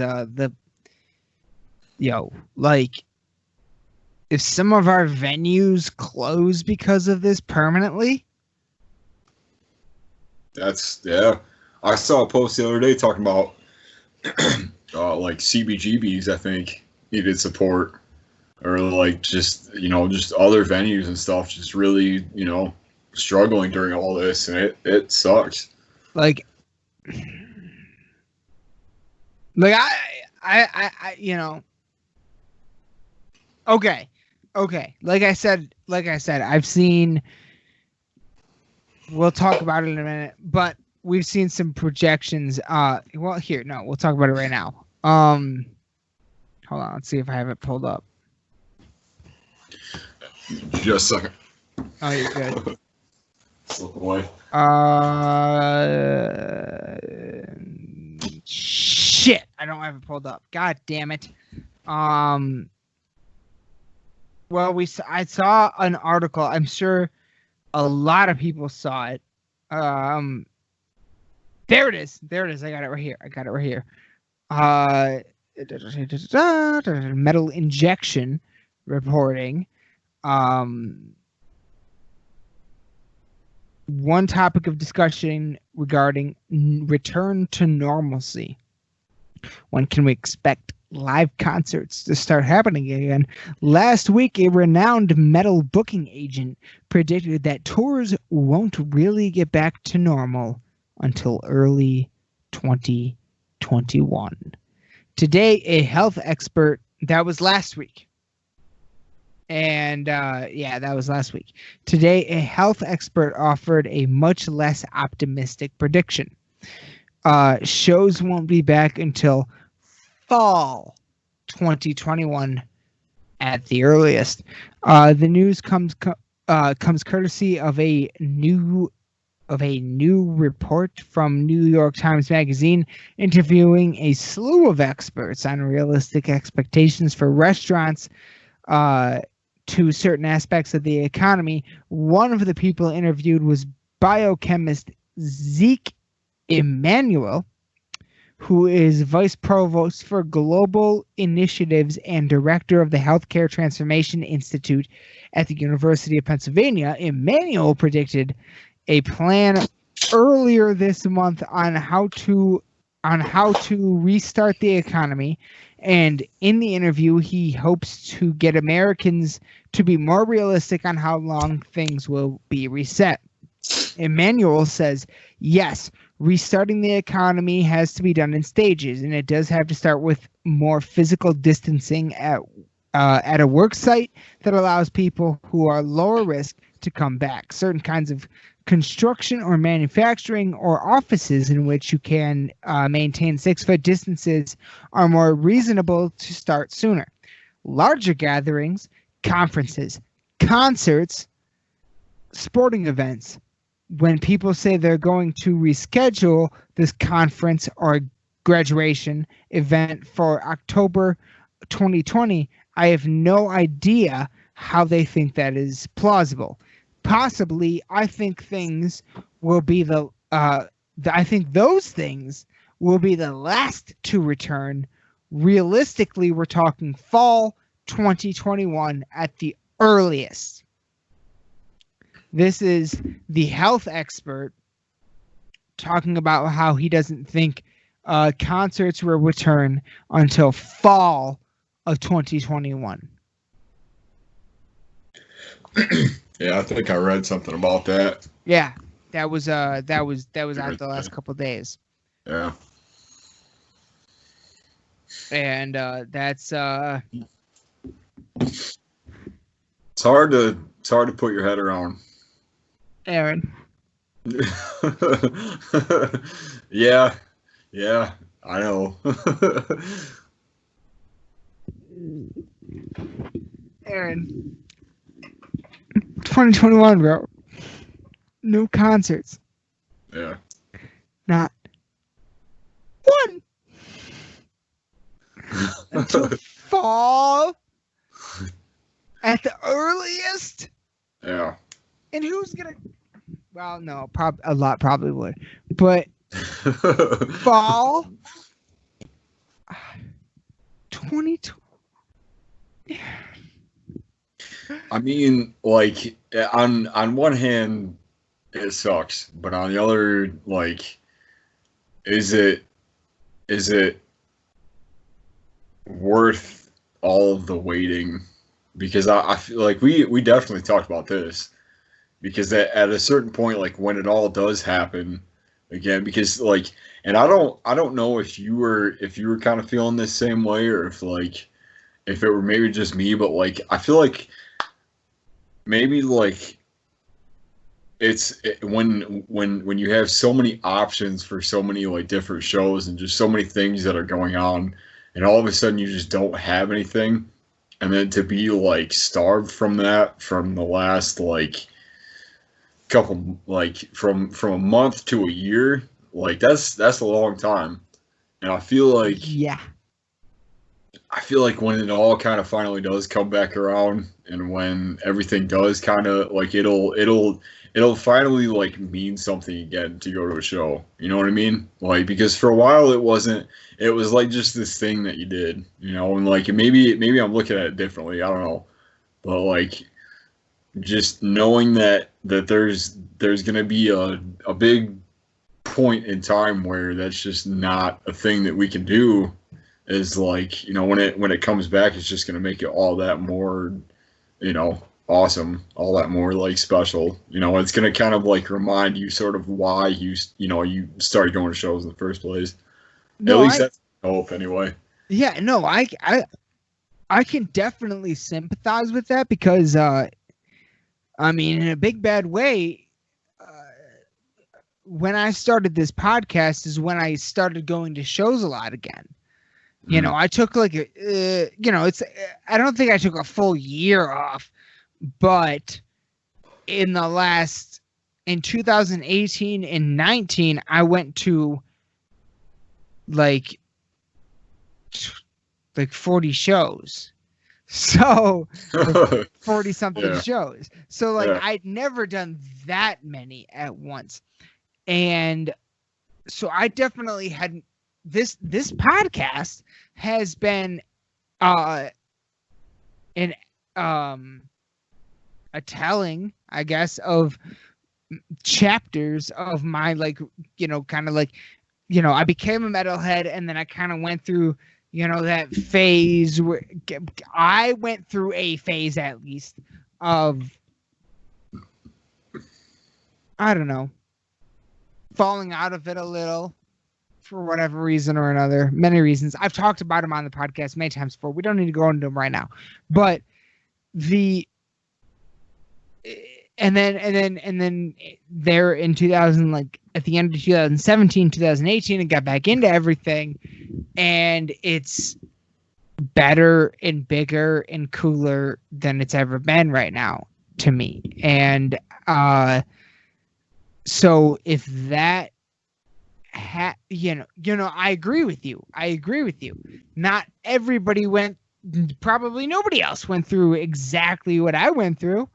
But maybe now those people are going through it now, and they're gonna, when we come back to shows finally, it's gonna be even crazier. The mosh pits are gonna be even harder. The chanting is gonna be even more. Like, you know what I mean? Like, it's gonna be that many more goosebumps. You know what I'm saying? Like, I agree. It's weird. It's weird to kind of think of it as almost like a reset. You know, Yeah.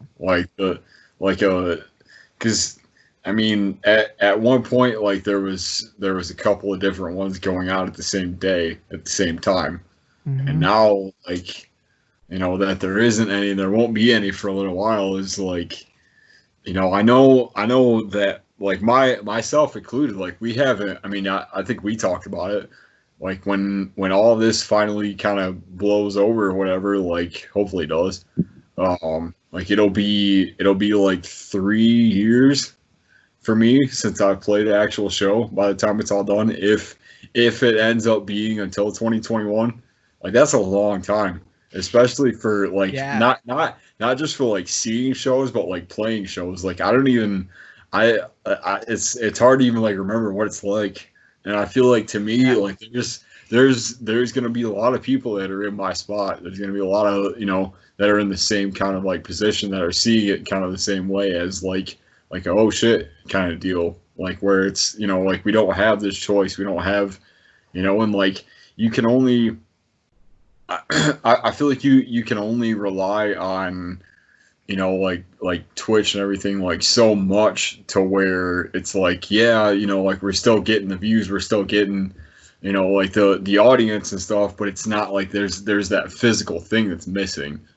And to me, like that's the biggest part of it is like just missing that like, you know, just like other people, I guess, which is weird. Like, you know, that like that energy, like that, you know, like the crowd response and stuff. There's little things that you just miss through it all. And like knowing that by the end of this, that potentially I'll have been away from it for that long is like, I almost feel like I gotta like take it upon myself to do something about it because it just like. And Twitch isn't even a bad option. Like no, it's not. Yeah, it's not at all to discredit Twitch. No. And anything. Oh no, like, no. Yeah, no. That's just saying like there's a definite difference between the two, and I feel like when you take the one away and you only have to rely on the one so much that it's hard to really like place that as high of importance as like, you know, playing a show and like, you know, getting out in front of, you know, a bunch of people, or like even just like, you know, like playing shows for your friends and stuff. Like that's, you know, there's just like now that you can't even do that, it's like, you know, yeah. You know, so it is fucked, man. Yeah. But you know what? There is oh shit. You know what? All right, here. There's another thing we need to get into here. But I need to go take a piss for 1 second. So plug it'll just be 1 second. Plug Bogwraith, whatever you can plug, and I'll be right back, and we're gonna get into this thing. All right. Oh, yeah. All right. I'll be right back. Yeah.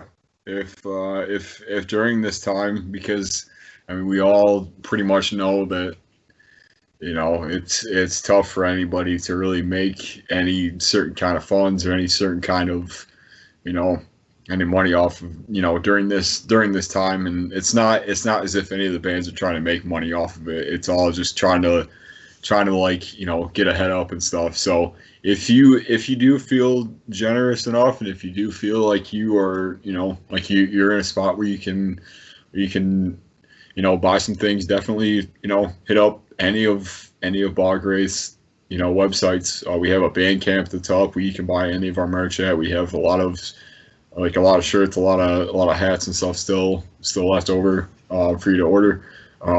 Titan just came out. That's something we've been pushing out. It came out last month. Really excited about it. It's something that we've been working out for a while, and we're still trying to push out and everything. And so it kind of came out at a weird time when all this is kind of starting to happen. So I haven't really had too much help, like, like pushing out and stuff. But at the same time, it's something that we're all really proud of. And if at any point you feel like, you look it up and it's something that you're interested in, please, definitely, order the digital copy or order, like a CD or anything like that. Like, it really helps us out. And bands, definitely need help during this time to do anything like that. So, beyond that, just any of our Facebook stuff, we're all on Facebook every so often, posting new stuff. We're on Instagram, Twitter, we're on Twitch quite a bit. I think, as far as I know, Mike and Julian are still doing some live streaming stuff as far as like gaming stuff. So, we're just trying to keep it, trying to keep the community going and stuff. So, but regardless, like, definitely appreciate any of you guys that have bought Titan or bought any of our merch, anything like that that's been happening. It's been just awesome to see, during this time, people kind of, getting into it and really, giving us love and support and everything. So just thank you. And so yeah. Fuck yeah. Titan. Oh. Yeah. Oh shit. Oh, Titanas. Titans. Yoses. Titans. Houses. Titans of creation. I'm so glad you brought that up. I love it. Yeah. I love that. Both of them are just so fucking good. It's ridiculous. Okay. If I were to do a drum playthrough of any of our songs ever, anything on our discography, what would be like your top 5 songs that you'd want to see? 5? Yeah, 5 or 3, doesn't matter. Or like top 2 even. Fuck it. I don't. I'm just looking for ideas at this point.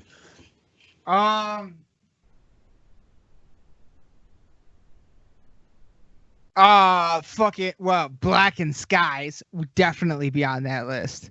Okay. Without question. Black and Skies and Putridity. Both of them would be on that list.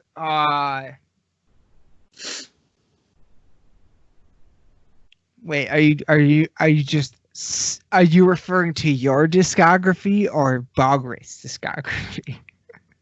I mean, like any of it, really. Strangers, anything bitch! Strangers. Anything that I have immediate access to, I should say. Okay, there's things that I just probably don't. Yeah, you probably don't have access to strangers. Yeah. If I did, though. Oh, monsters though. Monsters. Monstrous. Okay. Monstrous. Yeah, monstrous. Yeah. That's what I meant. Monstrous, Black and Skies, and Putridity. Right now, those would be my top 3. Absolutely. Because I've been, like, even before all this, we started putting Sigil back in the track list, or back in the our set list, which has been really exciting because that's a song that off of Omen that we really didn't push out as much as I thought we could have.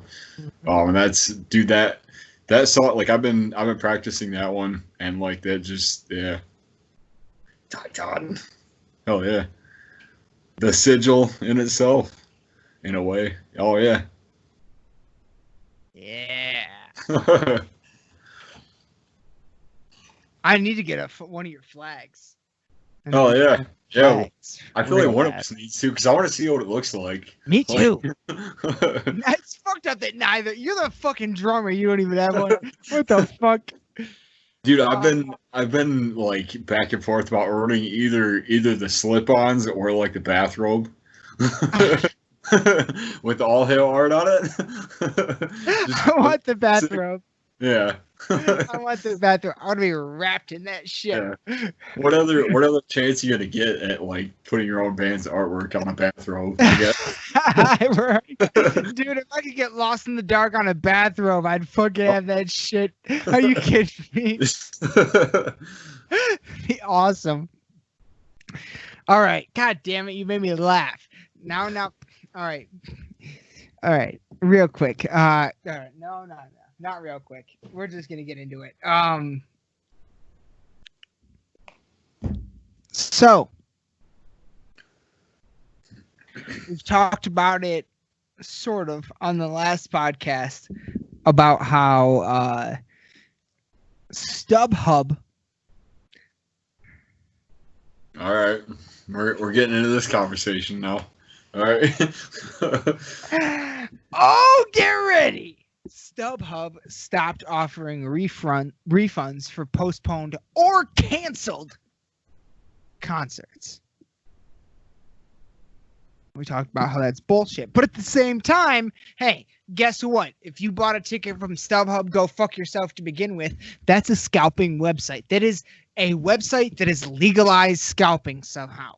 I don't know how, but that is not where any band or any artist sells their fucking tickets, period. None of them sell their shit on StubHub. That is all people who bought their shit from proper retail sources and then are now reselling it for a profit on StubHub. So fuck StubHub to begin with, okay? Yeah. I was thinking Live Nation, not StubHub. They're two different ones, but even so. Yeah. That's what we talked about last time with StubHub. That's what I'm saying. That's what I'm explaining. Yeah, I get you.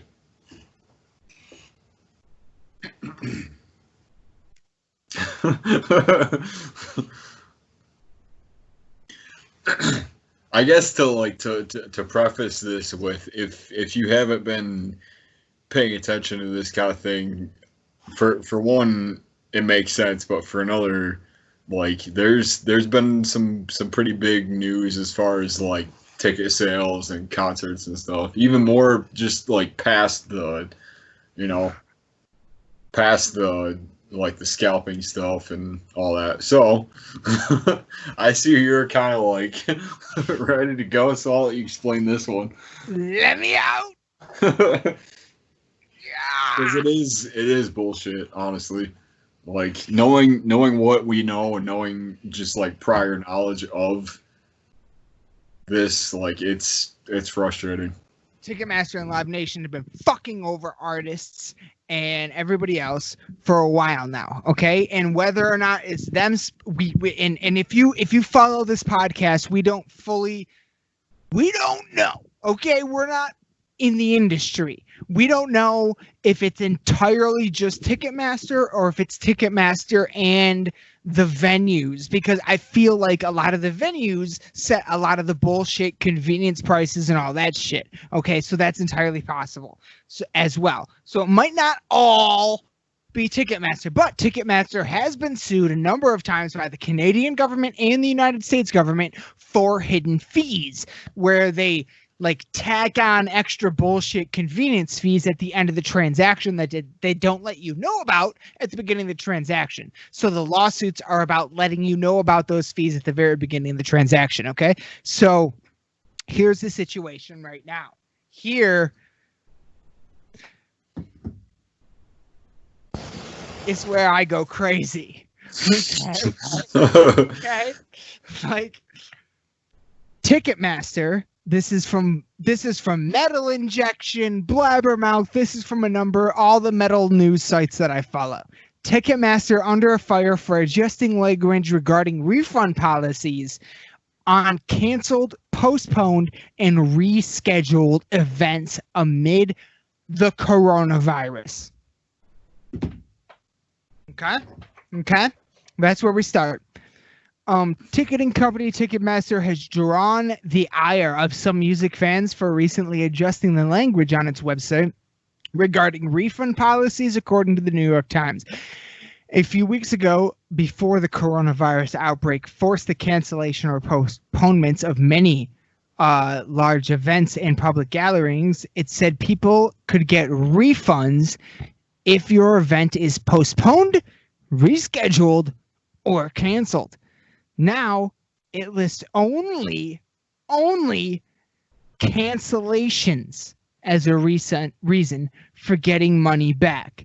Through its though it suggests there may be other circumstances in which refunds may be considered. So basically, during this coronavirus outbreak, Ticketmaster quietly, they tried to do it quietly at least, adjusted their policy for if your event is postponed, rescheduled, or canceled, you can get your refund if you need one. Now, it's only if your event has been straight up canceled. Okay, so I'll give it to them. At least they're not as bad and straight up fucking evil as StubHub, in that StubHub, if your event gets canceled, you don't get dick. Yeah. You don't get anything if your event gets canceled. Seems like that's kind of how they've always been, though.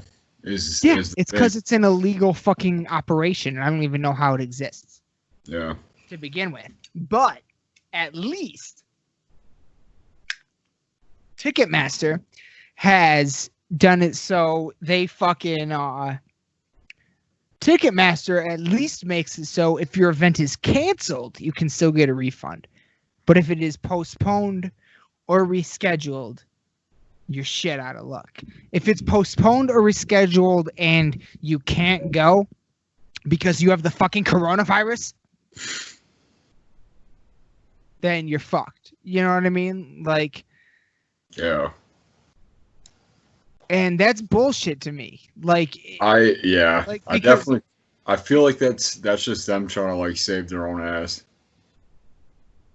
in a way, because wasn't there a lawsuit that happened a little while ago where they like came into a bunch of money, like they have all this money that they could easily, you know, use as like collateral to like give people back the, you know, the amount that they've lost, or like to like give back, you know, but instead they just decided like they're just not going to do anything about it. I don't remember that one. I don't know that one. It seems like I heard maybe it was either them or Ticketmaster. I'm not sure, but either one. Yeah. Well, Ticketmaster. Well, Live Nation owns Ticketmaster. They're the same thing. Also, before I kind of talk about it, but yeah, seems like I heard something a little while ago. Like they came into like, there was a big lawsuit that happened, and they had the money to like completely refund everybody. It was like I don't know. Like I said, I don't take this for anything really, but it seems like I heard something like they came into like this $3 billion thing where they could have easily like bailed everybody out, and they could have, you know, given back money to everybody that like, you know, spent money on tickets and stuff, but they just decided not to, and now it's like this whole big thing where they're just not giving refunds out to people. So it's, yeah. I mean, it bothers me that they're not giving refunds for rescheduled events. Especially because, like, you know, I mean, like, man, I mean, yeah. Well, no. Actually, that goes to my point. Like, we're all going through this right now. There ain't nobody that's not going through this right now. So, in the United States, at least. So, and the majority of the people that would go to most of the shows that you and I are talking about, the Black Dahlia, the Devil Driver, the fucking Testament, the Carnifex, the whatever, you know, the majority of those people we all got a lot of money. And I know we're all going through this. Everybody's off of work right now. So it kind of takes away that, and gas is super fucking cheap right now. So it kind of takes away that, like, oh, you got to take a day off work and you got to pay for gas for the round trip or a hotel room. You don't got to do any of that right now, granted. But at the same time, we don't know, like, let's say you reschedule for October or November. Is this going to be over by then? Are we sure about that? Because Yeah. I'm not. And then, okay, so even if you reschedule for next year, am I going to have the ability to actually go to the show next year if I just lost my job? You know? Like, I don't know. It really kind of, it's not that we wouldn't want to go, but would we have the ability? You know what I mean? A lot of us. Yeah. I don't know. I kind of feel like when it comes to that, there's like two different conversations to have. And you kind of just like touched on it. It's like it's a matter of like the people that still have the ability to go versus the ones that just like don't for whatever reason, for the fact that like they either caught it or something else that happened. They got a new job. Their kid gets born. You know, any variety of life events that could happen. Yeah. And to be like, you know, to just flat out just say like no, that's not possible. Like we can't, you know, honor that in any way. It's just like, I don't know. I have a hard time believing that, and I also have a hard time like sitting with that as a way of like just the natural way of things, I guess. It's bullshit. Yeah. Fucking bullshit. People need to fucking pay attention to situations like this that are going on right now. Every fucking company that isn't actually essential but is staying open, every fucking company that is like StubHub or Ticketmaster that is trying to quietly change their fucking policies to benefit themselves at the cost of their consumers during this time? Are you fucking kidding me? Like, I hope people pay attention to this. I hope, you know, and look, I've said this before on this podcast and I'll say it now. I don't think this responsibility falls on the artists. I genuinely do not believe that. Maybe it falls on us. Maybe then if that's the case, then maybe it falls on the fans. But look, I think someone during this time needs to come up with a whole new fucking open market ticketing service of some kind where every band or every venue posts their own tickets on their own website. And then there's just this one other website that kind of scoops it all up, kind of like Ticketmaster, but everything is dictated by open source in some form. Or like, this is getting fucking insane. You're gonna charge me $20 in service fees on a $25 ticket? Yeah. And then you're not gonna give me a refund when my shit is postponed because of the biggest fucking pandemic the United States has ever seen? What the fuck are we talking about? What the fuck are we talking about right now? Like, really, like it just comes down to like just like corporate stuff.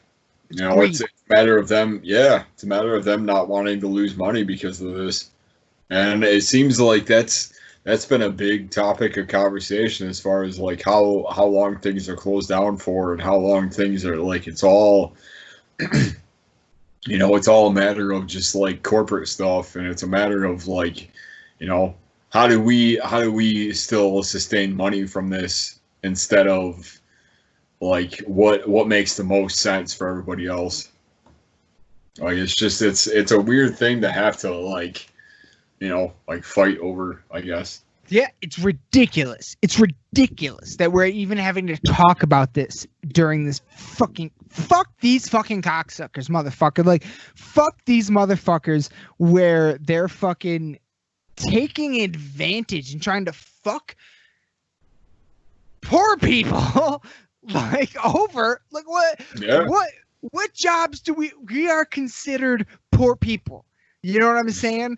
And but we're also the ones that are buying tickets and going out to the things that we love and trying to experience the things we love still and saving our money, the little money that we make, to spend on these things. And They're trying to fuck us over. They've been trying to fuck us over this entire fucking time. It's ever since they put the fucking resale, the Ticketmaster resale, the legalized scalping on their fucking website. Now they're like, well, hey, we're not even going to give you a fucking refund unless your show gets straight up canned. And not a lot of people are straight up canning shows until they know they absolutely have to.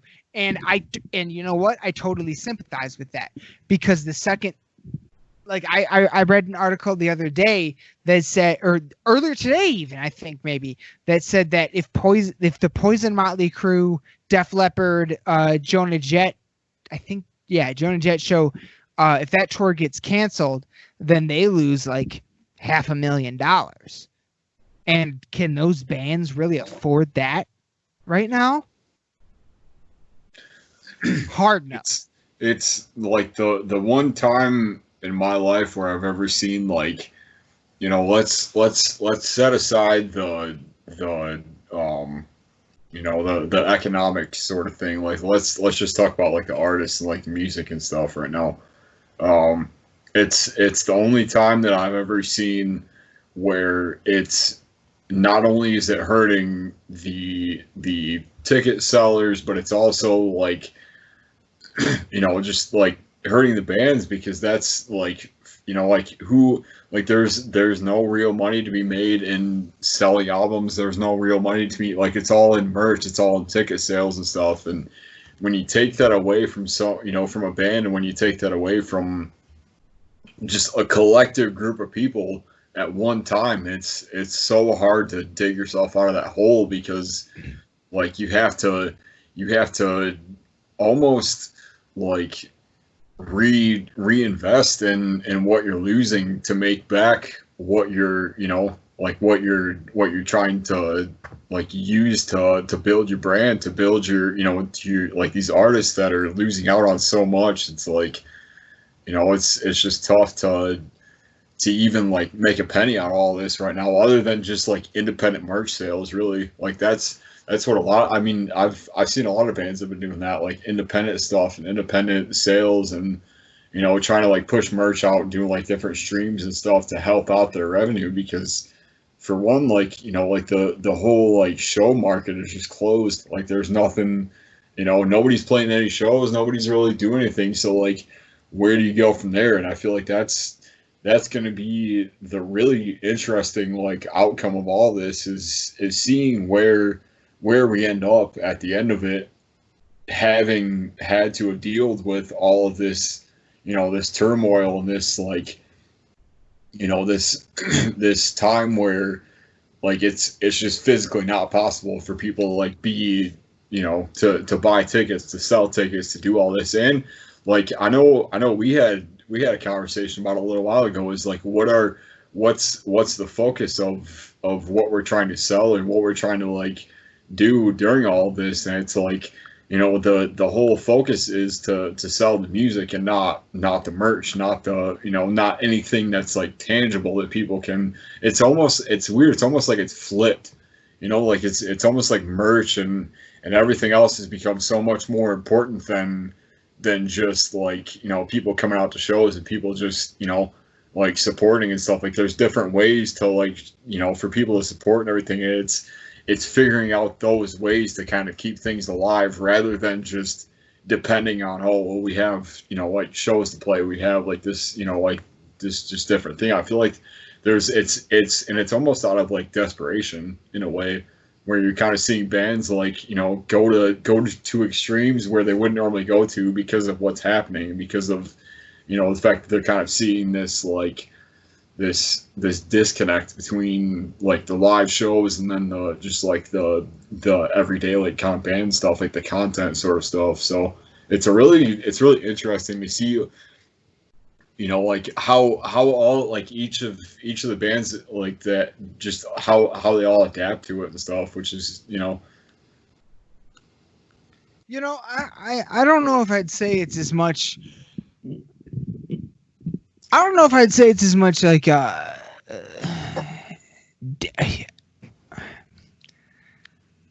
mean, okay.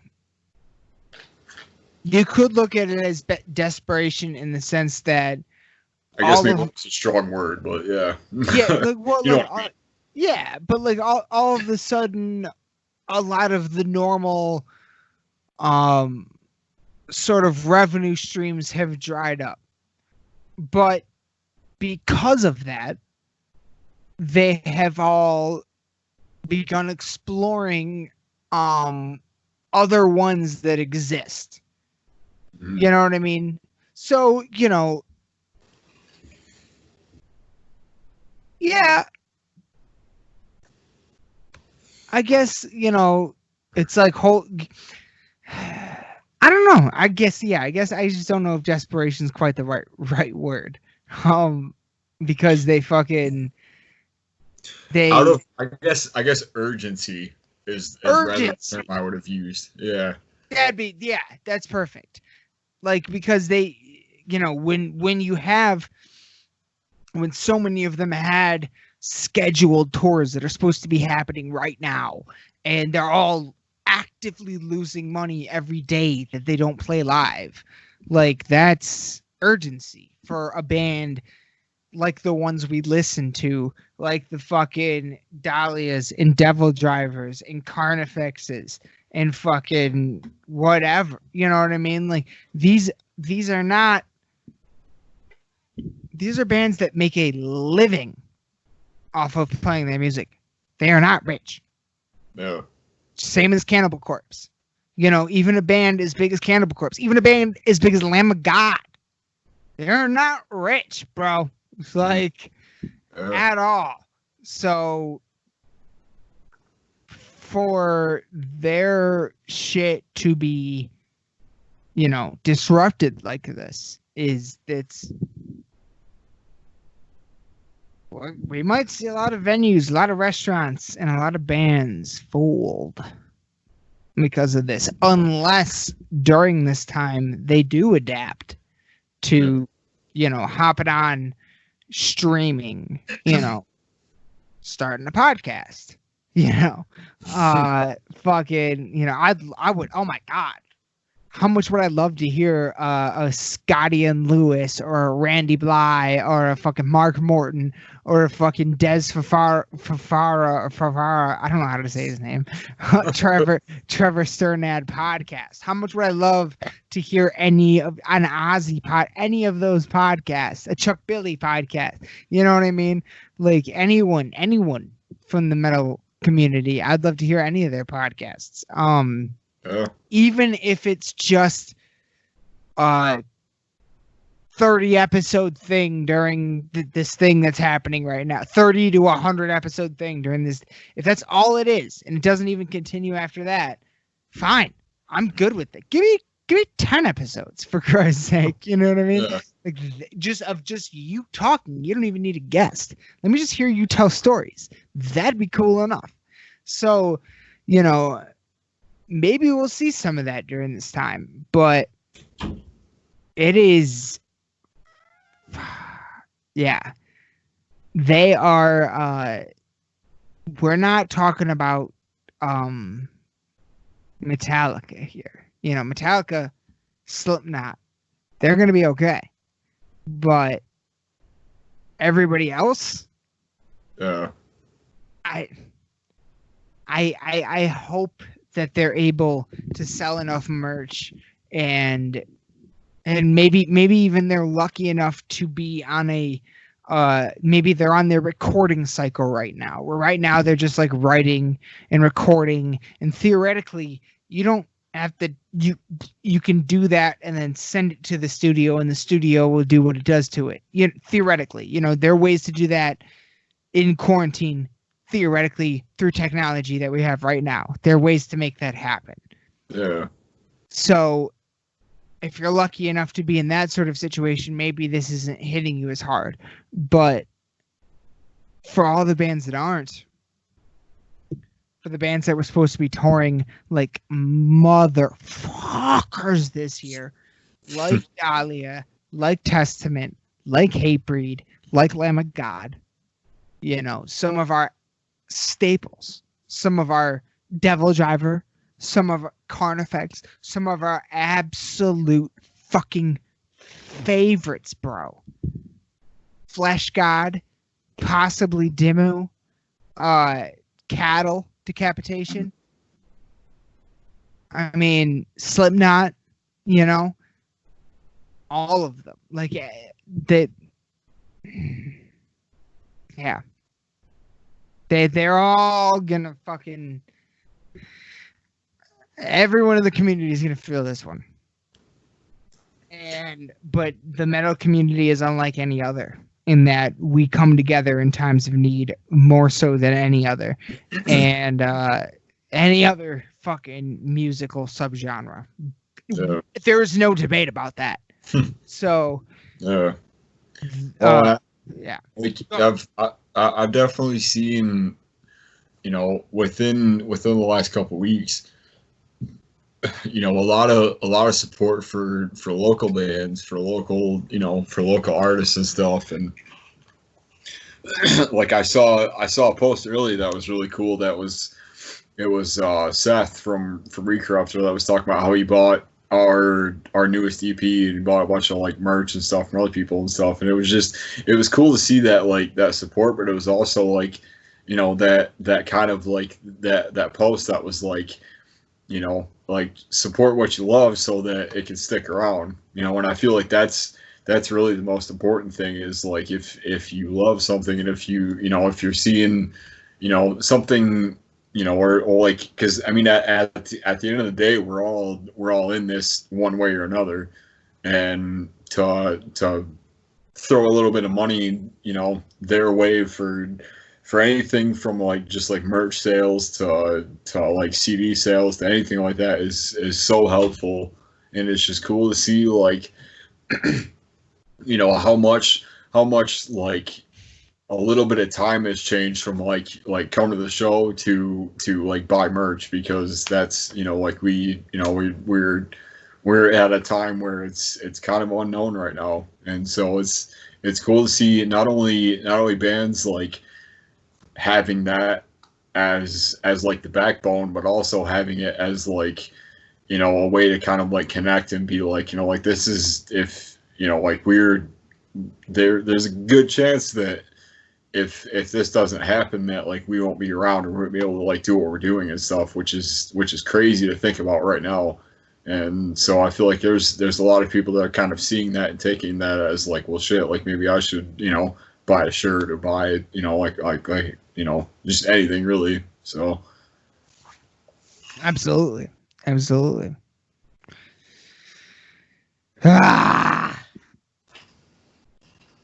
is fucking, as a weird kind of plug, I saw that and I've been seeing things, and as a plug, I bought this. Yeah. In support, because for one, not only was this one of my favorite albums of the year last year, but I saw that they were putting out merch stuff and sales, and I was like, dude, I gotta support, because like, there's, you know, what else is there right now? So oh yeah, absolutely, it's fucking God, that's fantastic. So it's just, you know, it's just little things like that, and just like going that extra mile to support the things that you love, so that they can kind of be around through all of this, instead of just kind of like being something that like fades away. So, because if you're a metalhead, you know already, at least you should. But if you don't, if you're a metalhead, you are the support for the things that you love. Like, that's why this is such a real community, because the bands give us the thing we need to get through our daily fucking lives, and we give them the things they need to get through their daily fucking lives and record the next and get to the point of touring and coming to our town and recording the next album. Like, it's a genuinely symbiotic relationship in the metal community, which is unlike any other fucking music subgenre in existence. We're the only ones that do this. So yeah, now's the time more than ever, if you of course, if you have the means, support the bands that you love, buy some merch, pick up a physical copy of an album that you don't have yet, get a flag, a t-shirt, whatever. But if you don't, stream the shit out of them.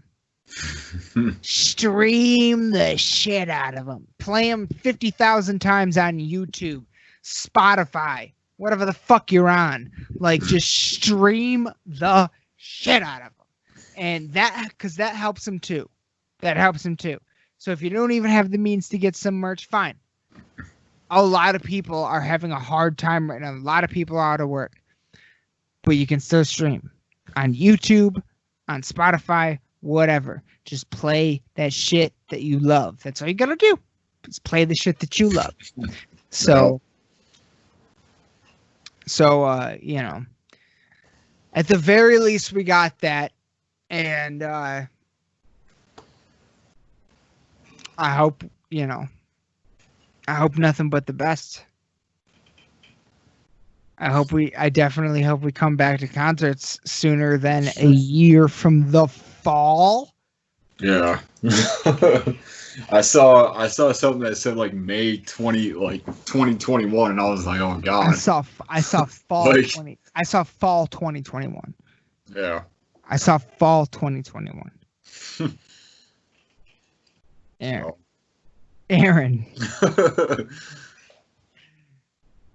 Fall, like, look, on some level, look, if that's what it takes to get back to what we had before, and we just go to as many fucking concerts as we want, then okay, I'll take this hit.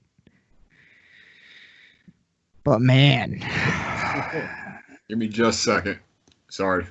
No. All right, no. Yeah, go ahead. I'll break. Whoa, that's crazy. I don't know where he went. Anyway,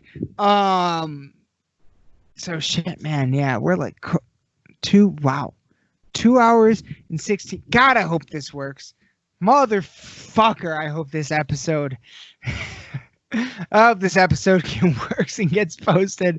This is the first time we've ever even attempted. This is the first time we've ever even used some of this equipment. So it's like for an actual podcast. So god damn it, I hope it all works and we're able to actually get this posted and saved and etc.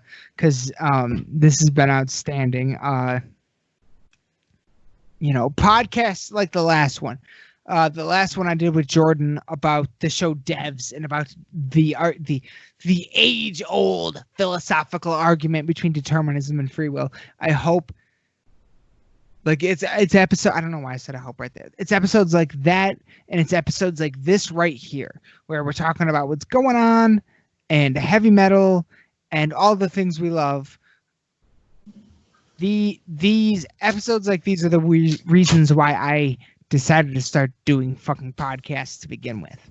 So I hope you're enjoying them. I hope genuinely. Hey, there he is. Back again. I'm back in the saddle again. Oh shit, man. I'm not gonna lie to you right now. I'm getting a little toasty. Yeah, I'm with you.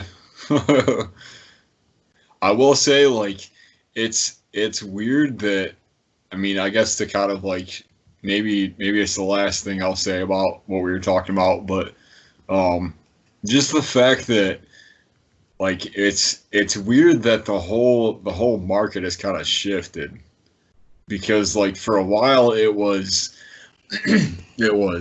like, like play shows to get your band out there to kind of like improve, to expand your base and everything.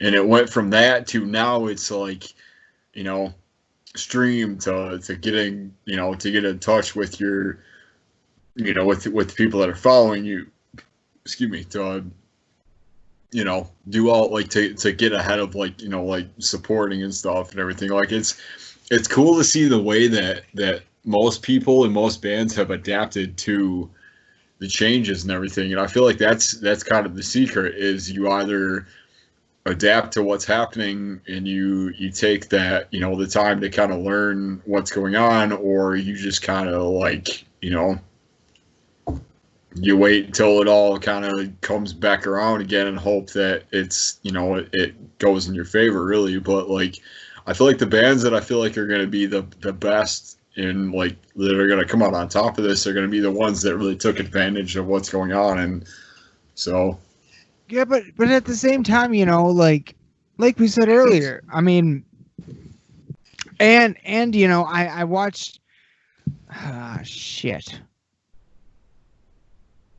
But at the, I guess to kind of go back on that, but while you're thinking about what you're saying, you know, like there's always been that one thing about metal that's always been like the unifying thing, and that's been the merch. It's been the, you know, like the ticket, that's been like the sales. It's been like the, you know, the album sales, the physical, you know, copies of stuff, the, you know, like the sales of things. And I feel like that's what's going to keep this afloat is people that are continuing to hold that to a higher regard, being like, look, like, you know, shit sucks, and like there's bands that and there's people that are out there that are doing this for their livelihood that like need this kind of, you know, thing coming in. And so whatever I can do to kind of, you know, add to that to kind of help them out is something that I'm willing to do or whatever. And so I feel like that's something that a lot of other scenes don't really see. I feel like, and maybe I'm wrong about that, but it's just something that, like, I don't know, it's just a thought. No, I think you're right. I think a lot of other scenes don't see that. I think you're absolutely correct. No, I was just gonna say that, like, I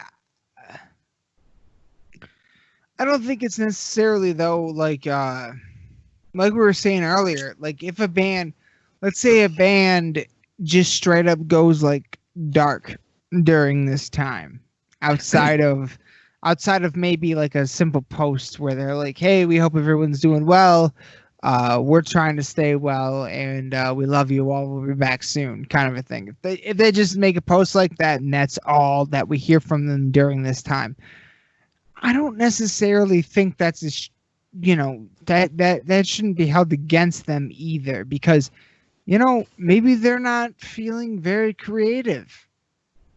Maybe you know what I mean? Like maybe they're going through some fucked up shit right now, or with, you know, with all this or whatever, you know what I mean? Like, yes, I think that I agree with you completely, that I think that this is a very awesome, in a sense, this is in a literal sense of the word itself, awesome, meaning large and gigantic, time for a band to take advantage of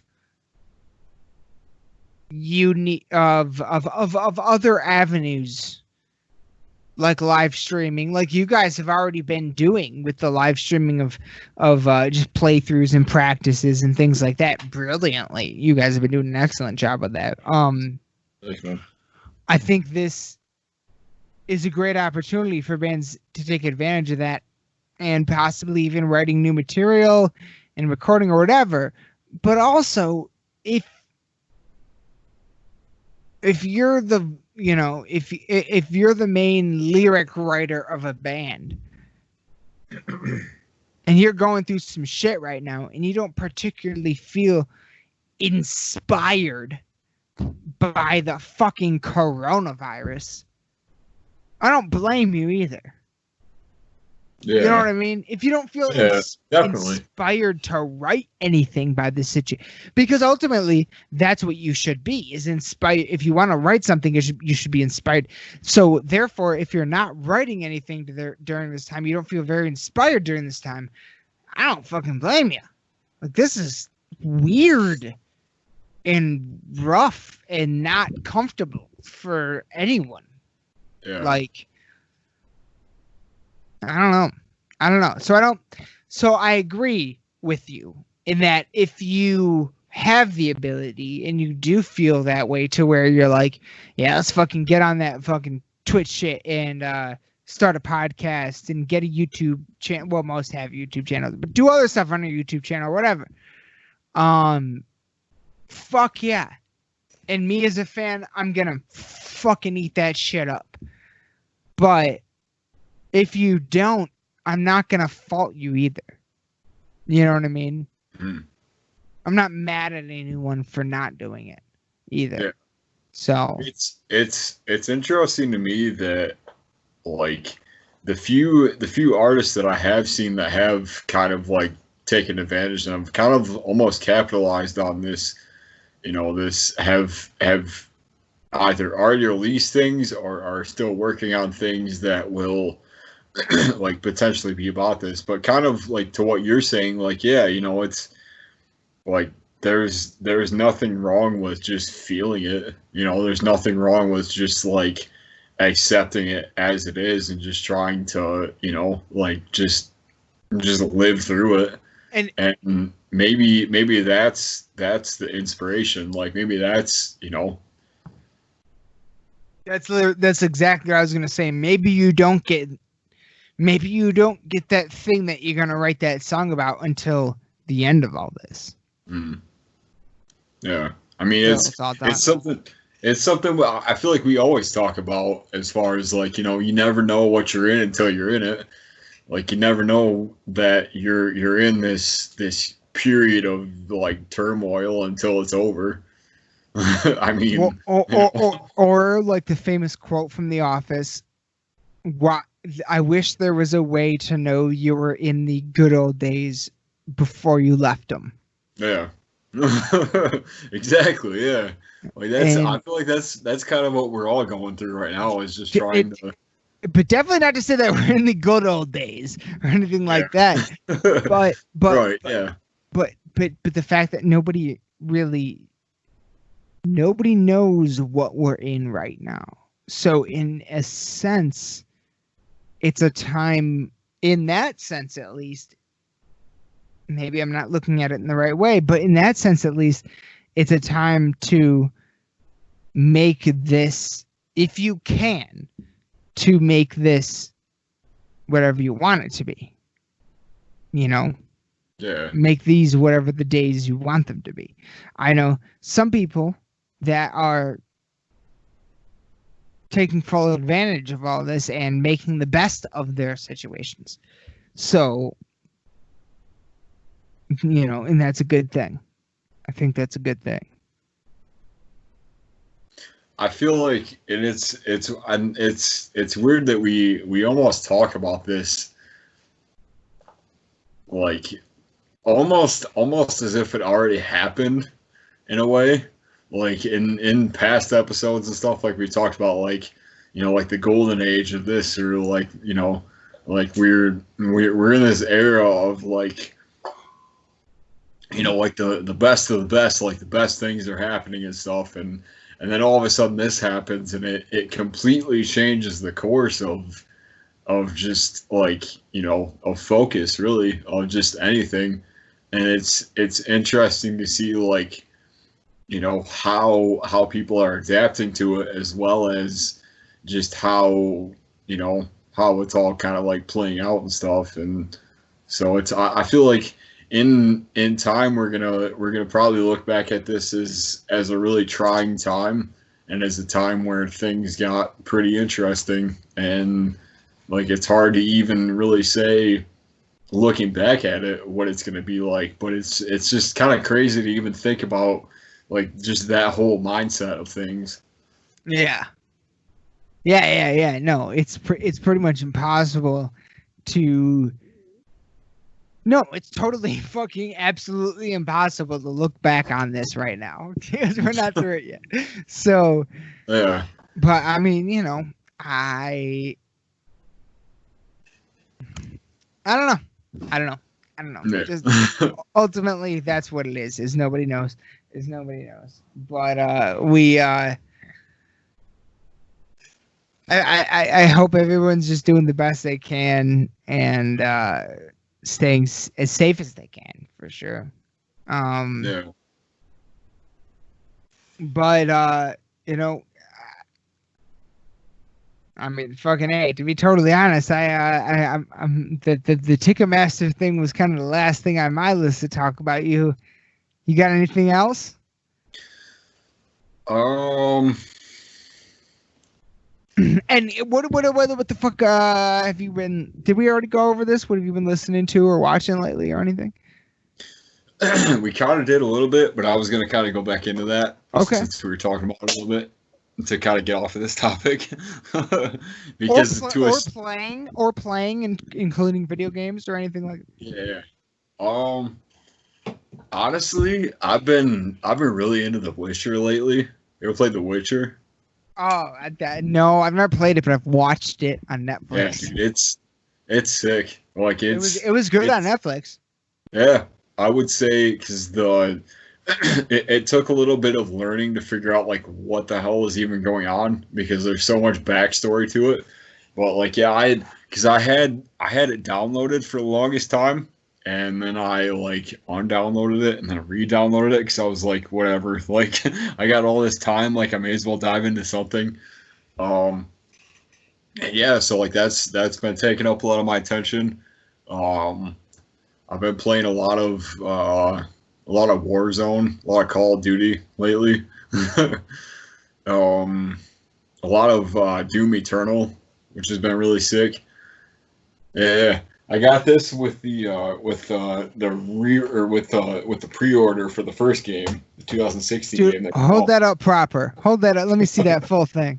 It's a double-sided. You can't really see it, but yeah. Oh God, that is sick. That is beautiful. I love that. It's got that guy on the front side and then the Doom Slayer on the other side, so it's cool.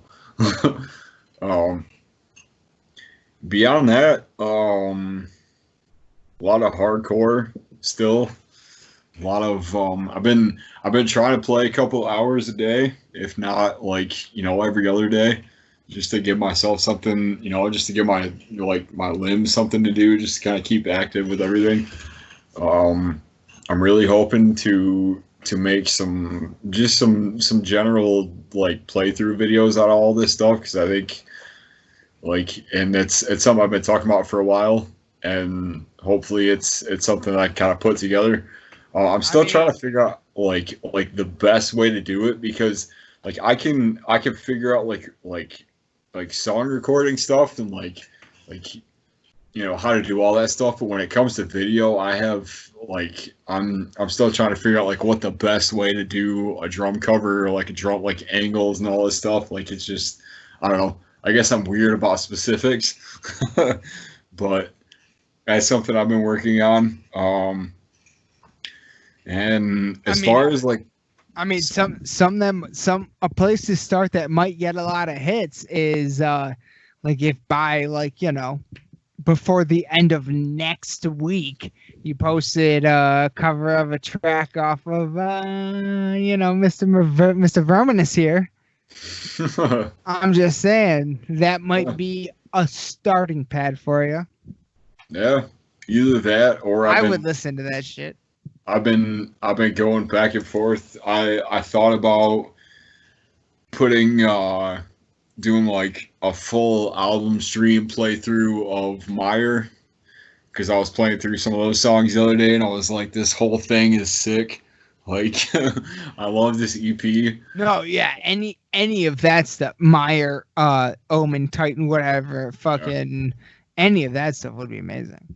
I've been working on learning Putridity, which has been really exciting.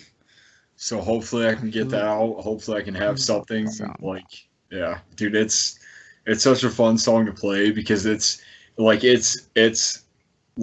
comparable to like Treason, which on the last record was our probably one of our most favorite songs to play live. Like it's still in the set list. It's still something that we play. So hopefully between either that or like Treason, it'll probably end up being a video at some point. So yeah, just a lot of just like figuring out the logistics of it and stuff, and figuring out like what's gonna work the best with what I'm trying to do. So Fair enough. No, definitely fair enough. And I mean, like right now, we're working out. You and I are sitting here crossing our fucking fingers right now. This episode even works. So yeah. We're working out the logistics here too, people. So no, I totally. Yeah, literally, we hopped on Skype tonight to give a little backstory. Hopped on Skype tonight, trying to figure all this out as far as like how to record the video and everything. So if it doesn't sound great, we're sorry. We're trying. I mean, I honestly, I just hope that we get to save the recording. I just hope the recording gets saved. That's all I hope. Like as long as the recording gets saved, I feel like somehow we'll still be able to post it. So there's that at least. But yeah, we're playing this shit by ear. But man, yeah, dude, this is I gotta say, you know, like it has been wild too, because we've been there were potentially a lot of episodes and guests that we had coming up before all this, but now that we got this potentially figured out, maybe we have a new way to do things. I don't know. Especially, yeah. I don't know. We shall see. And so have you been watching anything? Oh, hang on. Hold on. Can you hear me now? Yeah. I lost your video. It's kind of coming back in a little staticky. Oh, that's weird. Okay. All right. It's a little better. Right. What was the question? Have you been watching? What have you been watching? Well, today I watched the new Chris D'Elia special on Netflix, which is really fucking funny. I haven't seen that yet. Yeah. I think it's called. I'll have to check that out. Yeah, I would definitely recommend it. I think it's called No Rules or something. Rules, no something. I don't know. But yeah, it's really funny. If you liked his last couple, you'll probably like this one. All right. It's a little more topical, but it's so funny. And then I've been into like some weird like post-apocalyptic kind of like shows and like movies lately, just because of the times and everything. So I've been watching this show called The Rain lately. I'm into the second season. It's about this these two people that get stuck in like this underground bunker, and like with it's these two kids and their dad, and like it ends up like the first part of the show is them like going to this like this bunker to be safe or whatever, and then their dad ends up leaving them, and then they end up having to figure out like what is going on with everything. But meanwhile, there's this whole other group that comes around that is this like they end up being friends with them, but like at the end of the first episode, they like you don't really know who they are, so it's like this whole big mystery or whatever. And it's one of those shows where like you can't really get like too attached to the main characters, because like shortly after something ends up happening, they gonna die. Yeah. So it always kind of keeps you on your Game toes. of Thrones. And, like, there's some, yeah. And there's like some stuff about like cults and stuff in there, which is kind of weird. But beyond that, I don't know, like a lot of zombie stuff, which is weird for me.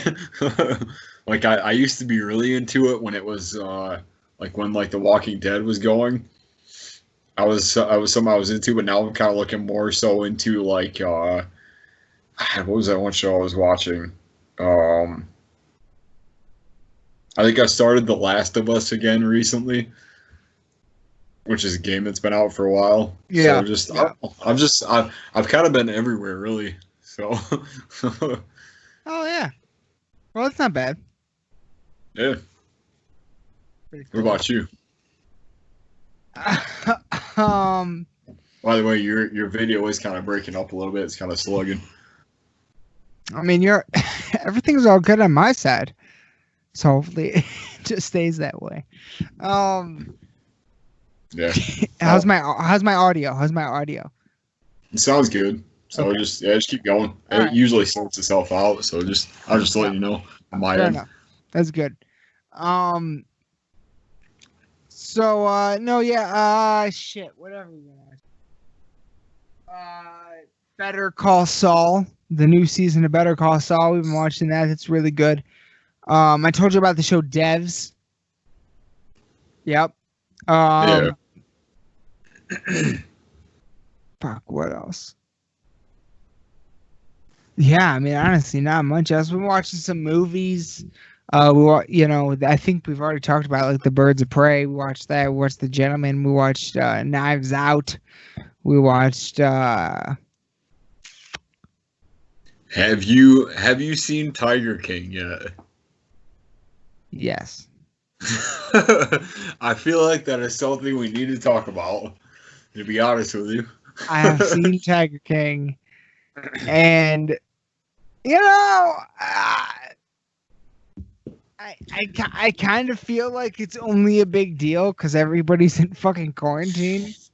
Like I kind of feel like it's every other crazy like it's every other like weirdo documentary crossed with every cult documentary I've ever seen, and then add in tigers. Like that's all it is. Like it wasn't.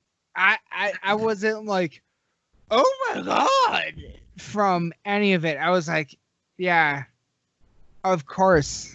Like you know what I mean? Right. Like Yeah. look at what's of course. Like, but everybody else seems to be really shocked by it. So I'm like, all right. And it's it is crazy. Like don't get me wrong, it's not crazy, but we've seen this sort of thing before. Yeah. Just without the tigers. Yeah. The only thing it really like put into perspective for me was that for one, people that own private zoos are generally just like shit people. Sacks of shit. Yeah. Like anybody in that documentary is just not a good person. Like there's nobody that I would say like walking away from it watching being like, yeah, I hope something ends up like positive for them. Like it's always been like I don't think this is gonna end very well. Especially when you're someone who actually really fucking likes animals. Yeah. Like yeah. Fuck you. Yeah. Like holy shit. Like, It's such a it's a weird thing to watch because like the first couple of episodes it's like it's almost like an environmental documentary in a way. Like it's almost talking about like these people that kind of like took like these exotic animals in and stuff, and then it ends up turning into this like witch hunt like hitman kind of. And I don't know. Okay, full disclosure, I don't know if I've seen every single episode of it. I'm fairly certain I like fell asleep during like a third of it. Yeah, like I know the last episode that I watched. I think it was either the last episode or the second to last episode. They showed Joe Exotic in like the beginning of his career, and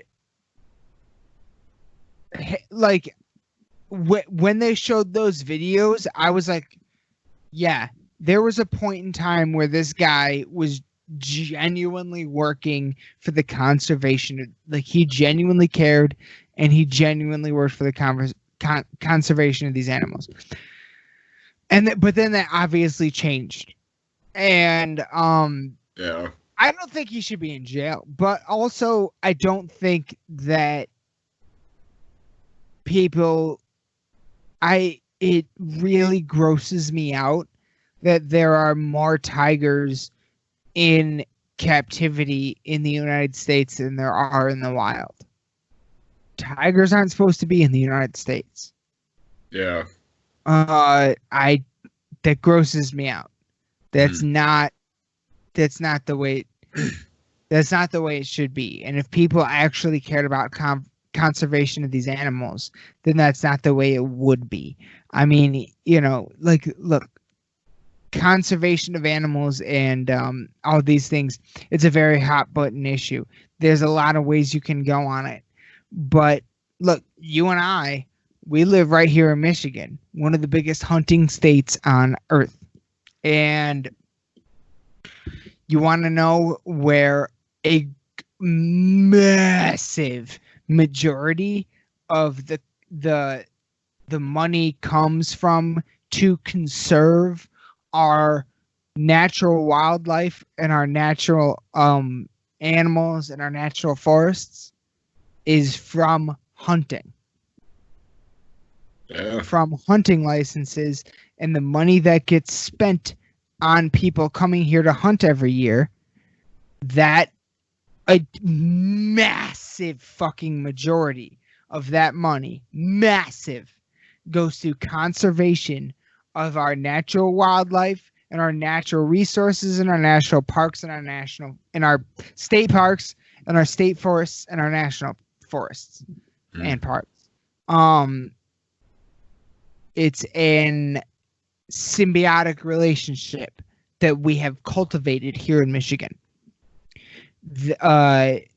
In terms of that, and it works. It keeps things alive and keeps things thriving and keeps things beautiful and keeps things plentiful. We have that every year, and we have a massive deer hunting season. And guess what? It ain't nowhere near deer hunting season right now, but if I drive around long enough, I'm going to see like 30 fucking deer. We got plenty of deer. We got plenty of deer. Yeah. Don't get it twisted. So, I guess to kind of pull it back, like the only thing that I really walked away from that whole like series feeling was like, for one, the people that own exotic animals are psychos, and two, like just animal abuse is a bigger issue than I feel like what's been talked about in the past. It's a huge issue. Yeah. It really is. But yeah, between shit like, I honestly, there is some there. I guess there could be some argument for the existence of zoos, period. Some zoos genuinely help with the preservation of animals. Some. Yeah. Yeah. And I think there's an argument to be had there, because the fact of the matter is humans are going to cause some shit. And there needs to be people. I think it's a good thing. Holy shit. Did you hear that? Can you hear me? Yeah. Can you hear me? Yeah. Video's kind of choppy, but I heard like a do. Yeah. I don't know what that. I don't know. All right. Yeah, you. All right. But I think it's a good thing for there to be people, and if those people are zoos, fine, to help preserve those animals. But ultimately, like on a regular, like I don't necessarily think zoos should like exist in the way that they do now. Like I think unless they are specifically existing to help the preservation of animals, I don't think there's really an argument for them to exist. Because ultimately, I think everything boils down to animal cruelty. If you have any sort of big animal, whether it's a big cat, a bear, I don't care what it is, a sea lion, a shark, a whale, especially a whale or a dolphin.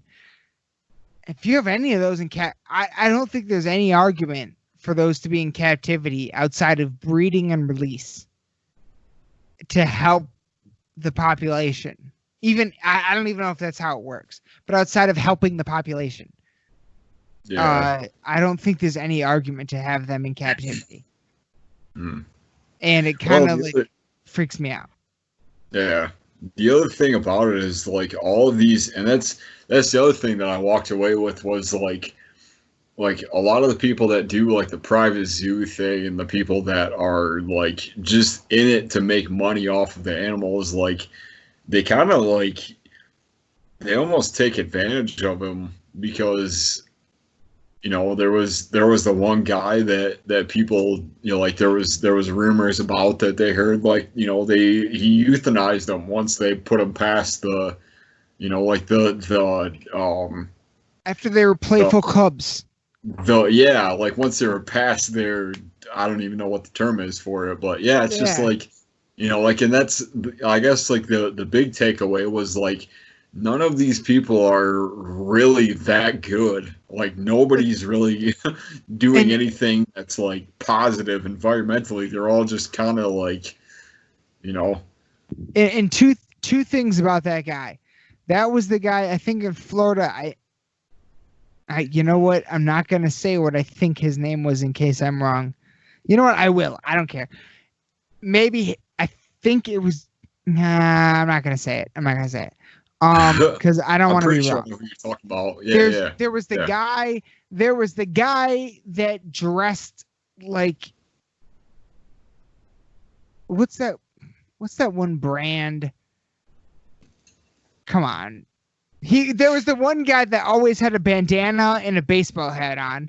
And then there was the other guy that had like a compound with a bunch of women living on it that he slept with all of them. Okay, that guy is the one I'm talking about. The guy with the compound with all the women. That's the one I'm talking about. He's from mid-Michigan. Yeah, I found that out just after watching that. Yeah. So first of all, he's from mid-Michigan. And second of all, look. Maybe those accusations of him euthanizing baby cubs are true. Maybe they're not.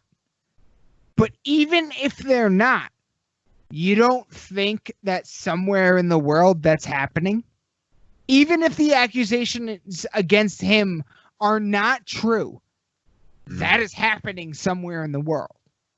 Yeah. Okay. Oh, definitely. Yeah. So I don't doubt that. We need to get on this shit, is what I'm saying. Like, maybe this isn't the time to be getting on this shit, but like, like this fucking, if any, like that's what I got out of this shit was, fuck these motherfuckers, and I want to fucking, like, I don't know.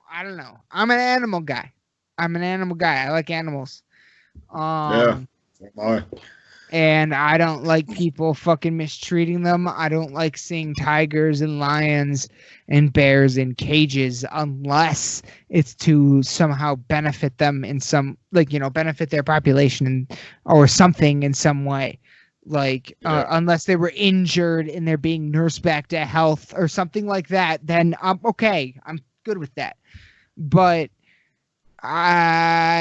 for use for public viewing, so someone can make $25 on a ticket, no, that I'm not all right with. And that was something that kind of took me a second to get past, was just the fact that it's like part documentary to show how crazy this whole scenario is, and part like environmental documentary about endangered species and wildlife and stuff like that. And to look at it as that is pretty jarring, because like at the very end of the last episode they talk about, I mean, I guess they don't really talk about, there's a little snippet that's like, that gives like the statistic for how many were endangered versus how many are still here and stuff. And like that to me was like, holy shit. Like there's like 500. There's like, I think, I don't know, I could be wrong about that, but I think that's the number I'm picking. There's like 500 that are still like not endangered, maybe, possibly. I don't even know if we're talking about the same thing, but and this could be absolutely wrong, don't quote me, but I feel like I remember seeing something like there are like 3,000 in the wild and 5,000 in captivity here in the United States, or like or maybe it was 500 in the wild and 5,000 in the United States. I don't know. It was something like that. Yeah. But it was. Yeah, that's what I've been talking about. There are way more in captivity in the United States than there are in the fucking wilds of Africa, and that fucks me up. Like, I don't like that. Yeah. I don't like that. It doesn't seem right to me. Maybe I'm naive, I don't know. But that doesn't seem right to me. That doesn't seem right to me. These are, yeah, I don't know. I don't know, like, I didn't, the documentary was whatever to me. It was nothing compared to many, many, many, many, many other documentaries I've seen. Yeah. I was like, yeah, this is kind of crazy and entertaining for the moment, but now I'm done with it, and I'm kind of tired of seeing everything about it on social media. Yeah. Like, that's that kind was of the other thing is like, yeah, like you watch it the first couple, like the first, like the season or whatever, and now they're talking about like other episodes, like past that, and it's like, now you're just trying to like capitalize on the popularity of it. Now you're really trying to, yeah. So it was a real quick flash in the pan. And I didn't even, I'm not even sure that I watched it all the way through. And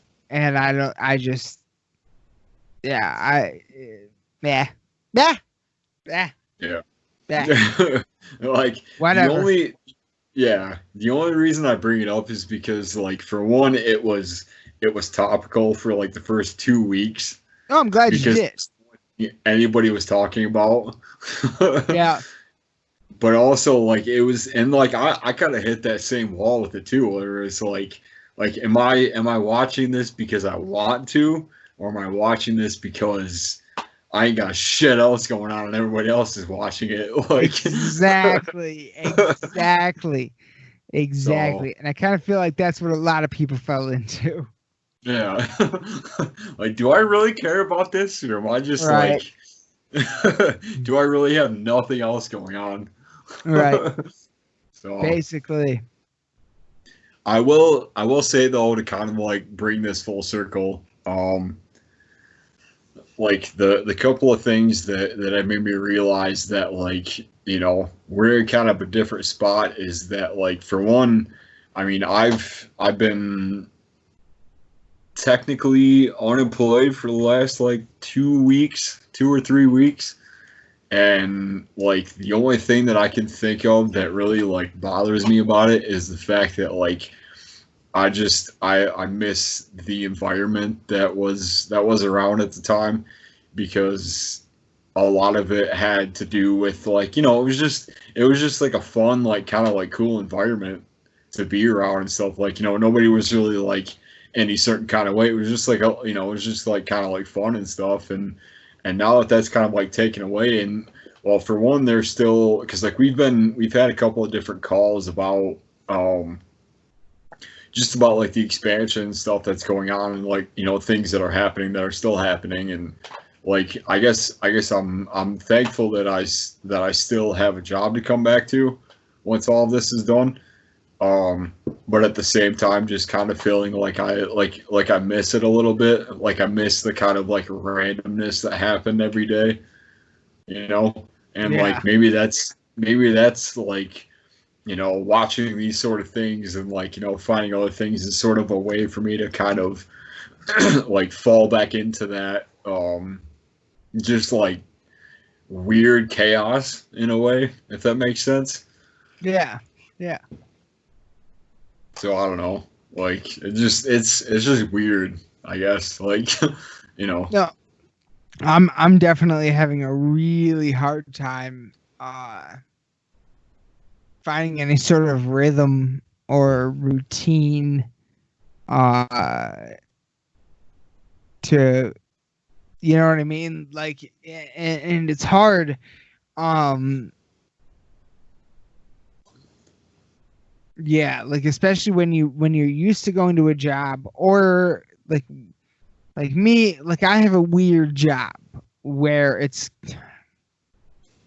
could be said it's not self-employed, but it kind of is, and it's a weird job, and so, and a lot of it depends on kind of like uh ethic, like work ethic, and getting out there and hustling, you know what I mean? Like just kind of like moving, momentum, constantly going.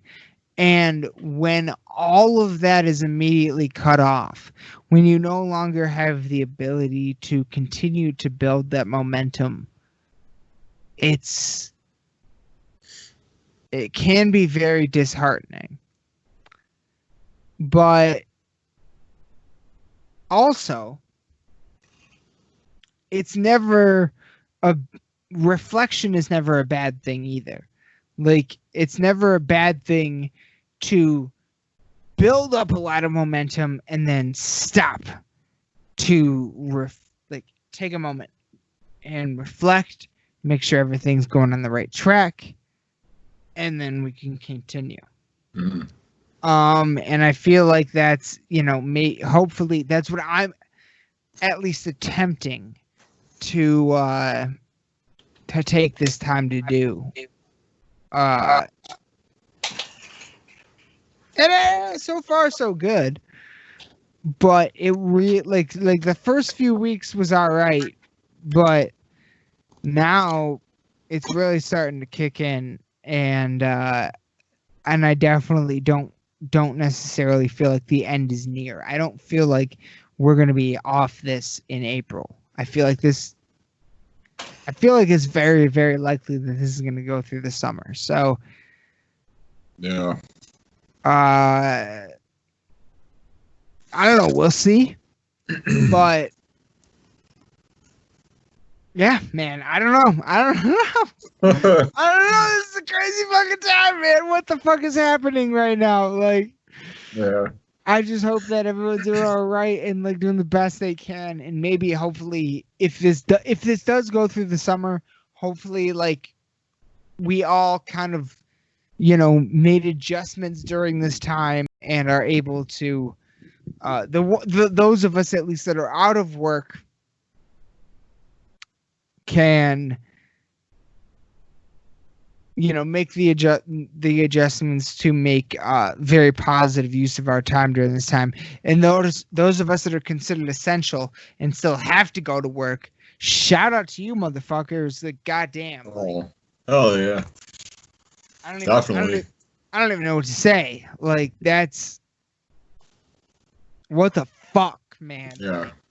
The fact that somebody can put themselves in front of, you know, in front of all this for the sake of everybody is like that's a whole another level of you know, of respect and of, you know, just being able to do that and to like, you know, just because it's something that you're supposed to do is just, it's really honorable. So yeah, no, they're the people that are in the grocery stores right now, the people that are in the fucking hospitals, everything.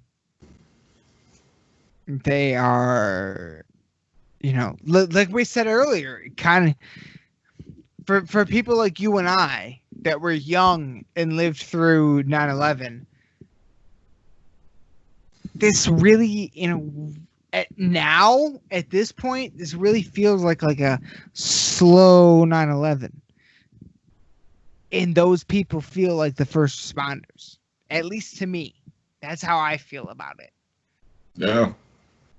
And I think they deserve all the respect and praise. And if anybody fucking disrespects that, you can go fuck yourself. Yeah. So. Well, I think of like, I guess not to get too deep into this, but like, last couple of jobs I've had, if I were to have still been there, I would probably be, I'd probably still have to work, just because that's just what you got to do. Like, I'd be an essential employee and everything, and like, just the fact that, I like, it's hard to even really pinpoint what essential employee really means at this point, which I feel like is the big discussion. The fact that, like, we have those people that, like, without a doubt are, I don't know, it's hard to even really imagine what that's like, because there's so much involved, and there's so much that, like, just behind the scenes stuff that, like, that just happens, so much stuff that you deal with or whatever. So, like, yeah, I mean, kind of like same with what you were saying, like, I have just the almost just respect and appreciation for those people, because, I mean, who knows where we'd be without them. So Absolutely.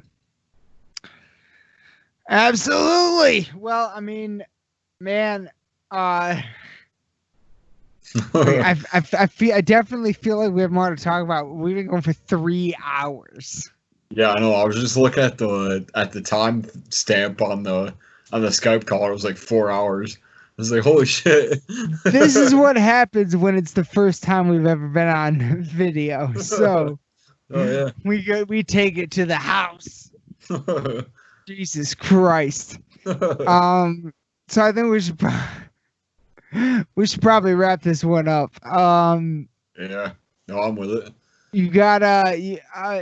Is there anything we don't know right now going on with Bog Wraith? Is there any? Are you guys attempting to do anything right now, or are we just kind of like pause in a little bit?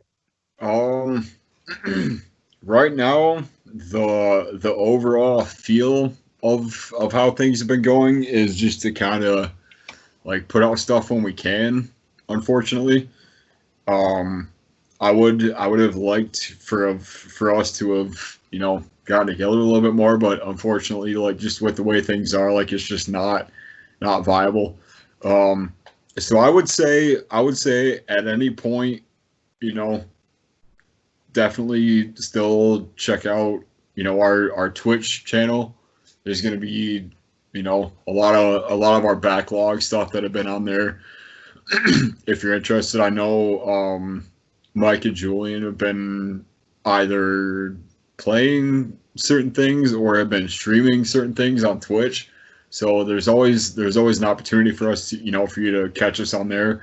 Beyond that, as far as, I guess, speaking personally, I'm really trying hard the next few weeks to get out more videos, to get out more just other, like, backlog kind of stuff. There's a lot of stuff that I was going through, especially, like, on, like, older phones that I've found. That was, like, what I was doing, honestly, before we started all this. I found a bunch of, like, old phones downstairs that I was going through, like, seeing some, like, older footage or whatever. So yeah. I might post some of that. But yeah, just pay attention to our to our Twitch stream, to our Instagram, to our Facebook and stuff. Like, we'll always, if anything is going on, we'll post about it. And so yeah, I mean, but beyond that, I guess, kind of what I was saying, like, we have our Bandcamp page, Titans up right now. It's been since last month, really. So if you like it enough to buy a copy of it, be awesome. And beyond that, just kind of pay attention to what I've been doing. It's hard to really put a point on like exactly what's happening when, because none of us really know at this point. Like we've all kind of been taking this our own way, I feel like.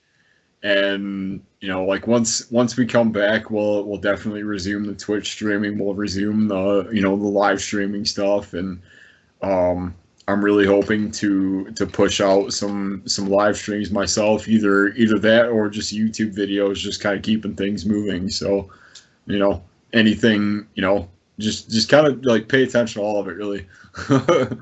Well, I mean, I'm just gonna throw this out there for a fan who hasn't heard it yet. Isn't Ogre done? Oh yeah. We were just talking about that. The Twitch song that we did a while ago is called Ogres. Is currently done. We're working on getting that either on our Patreon or on our Bandcamp page for the rest of you guys to listen to. It's a pretty sick song. I like it. It's Put it on iTunes. Yeah. So yeah, we're doing the best anybody can right now. So just any content stuff, anytime you see us live, just pop in and say what's up. It'd be awesome. So Fuck yeah, man. Fuck yeah. Well, I mean, shit, provided this all works, this will definitely start becoming a regular thing. This is fantastic. If this works, this is fantastic. So hopefully it does. Yeah. So you know what? I'm gonna here's what I'm gonna do. I'm gonna sign off. I'm gonna stop recording, and then we'll see what happens. All right. Yeah, that's what. So stay on with me. All right. Yeah. All right, you can get up and do something if you need to, but just stay on with me. But all right, this is gonna be the end of the episode, fucking everyone. Thank you so much for listening. If you're still listening right now for over 3 hours, apparently, this is what happens when we don't talk for for too long. This is what happens. All right, people. So this has been, you know what? The last episode, the episode before that, and this episode, god damn it, they've been so fucking amazing to me. These are the reasons why I started this podcast, and I love it so much. So Aaron just down that shit. I was gonna say cheers, but here we go, motherfucker. Cheers to all of you. Hey, cheers, man. Cheers. Oh, there we go. Cheers. Yeah. I know, yeah. I said you just down that shit, but cheers. Raise your fucking horns. Raise your horns with me, Aaron. There we go. Raise your horns. Bang your fucking heads. We love you all to death. Good night.